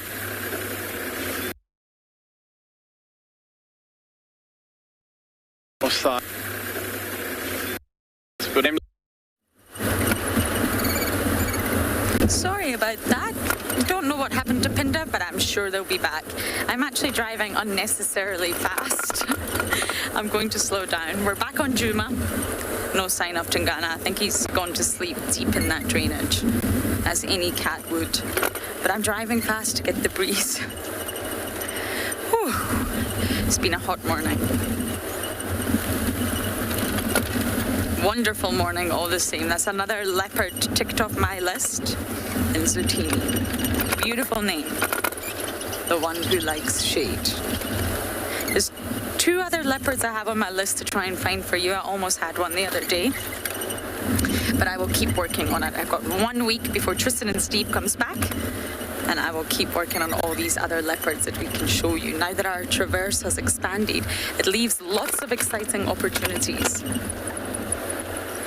Leopards' territories are smaller than lions, so generally speaking, it's still the same lions, give or take, that we see, except the Torchwood Pride. But there's different leopards.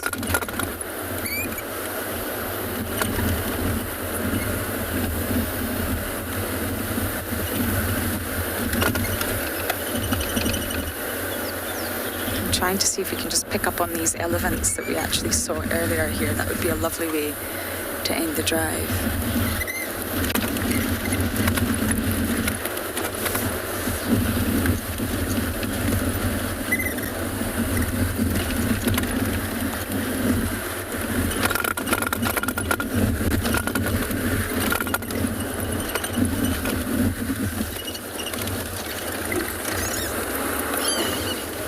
I've actually not been on a northern channel, so I don't know if there's any other leopard updates, and I didn't even get round my birding. We'll maybe save that for this afternoon. There's two really interesting activities going on with birds on Buffelshoek, so maybe that can be our plan for this afternoon.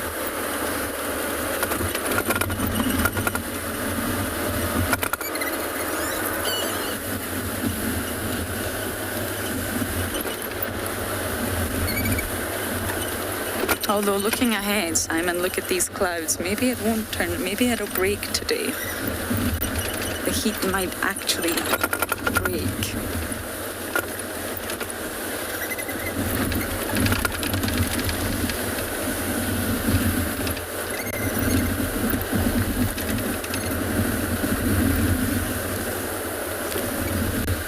Mel, are you still there? I'm not sure if we're still that. Yes, you are.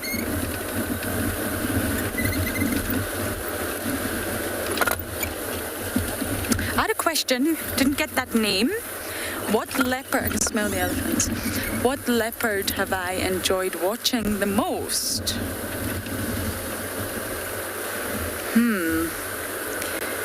To be honest, did you get the name? Sorry. To be honest, I enjoy watching them all. Really, there's not one leopard that I don't enjoy spending time with. Arnold. They are... When I first came here, I decided I'm not going to fall in love with these leopards that everyone's in love with. I keep hearing about Hosanna. I'm not going to fall in love with Hosanna. That didn't last very long. They are just incredible animals, as are all animals across the board. Anything that survives out here is just incredible. But with leopards, spending time with them, watching them, understanding them, getting to know their lineage, getting to know where they come from, their behavior, their physical traits, you just can't help but fall in love with them all. And I think, maybe the most intimate relationship, if that makes sense, that I had with a leopard was probably Hosanna, who has now dispersed, unfortunately. But he gave us some precious, precious moments, and he was one of the most relaxed animals I've ever came across. So Hosanna, I definitely had a very intimate sort of feelings for, but I enjoy watching them all. But there's definitely one on my bucket list that I have been trying tirelessly to get you guys for the past 2 weeks. And it's not quite going to plan, but I still have time. And I will. I'm a very stubborn individual. I'm a Libra. So I will absolutely make sure I get this leopard for you before I go. I can see all the evidence of the elephants. Everything's pushed over. This poor cluster leaf. Fresh dung, fresh tracks, fresh urine puddles. But I don't see the elephants.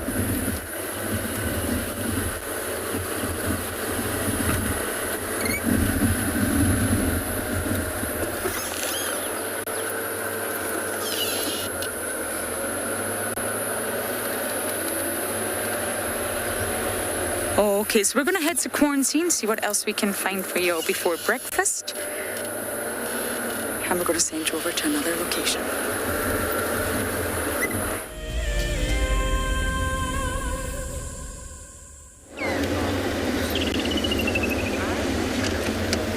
Great, so we now sit around hoping to find a herd of elephants, which then they have moved away from either side of the road, or they're probably in the drainage line Oh, there is a bull right in front of us. There's a massive bull in front of us. That's a different male compared to the one we just saw moving away from us. It's one of these males they always prefer to be by themselves.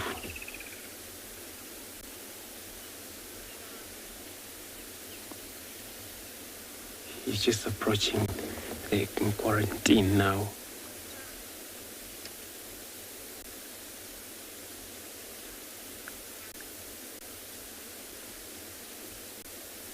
It's quite cool here. So many of our marula trees that are about to ripe, and you probably smell those quite a lot.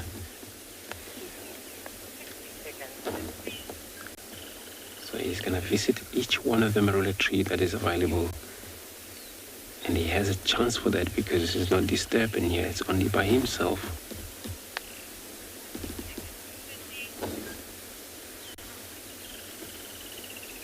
He's now just static there in his shade. Scratching looks like it.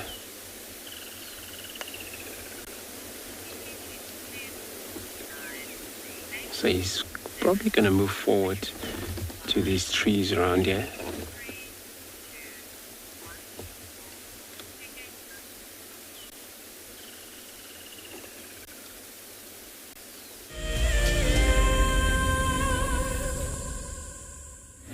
And we are still looking for any other signs, any herds of elephants along the riverbed here, but this far, unfortunately, no luck.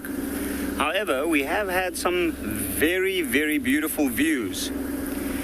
It is amazing what a lot of rain over a short period can do to this area.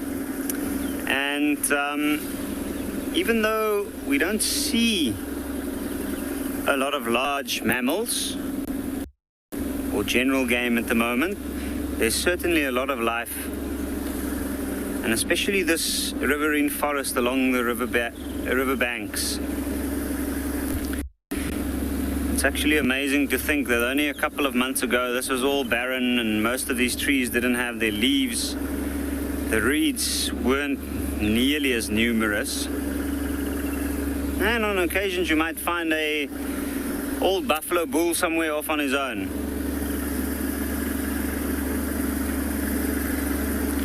The only thing I've seen now is there were tracks, old tracks of the Pride of Lions in this area that's come in, but it looks like the tracks were from yesterday, so I'm sure it's the same tracks that they called in yesterday in this area.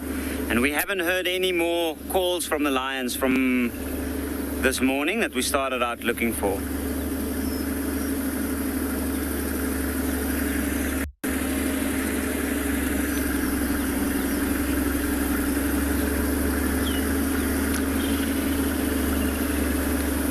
But you can see it's getting really, really hot at the moment.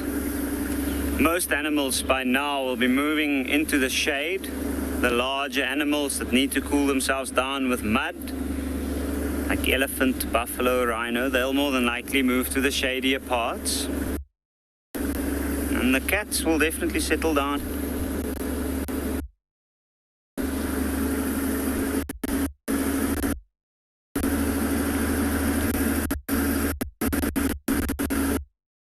Even though we didn't have any lions here this morning, we did have a brilliant morning. Thank you so much for our viewers for joining us. And be sure to join us on the afternoon drive.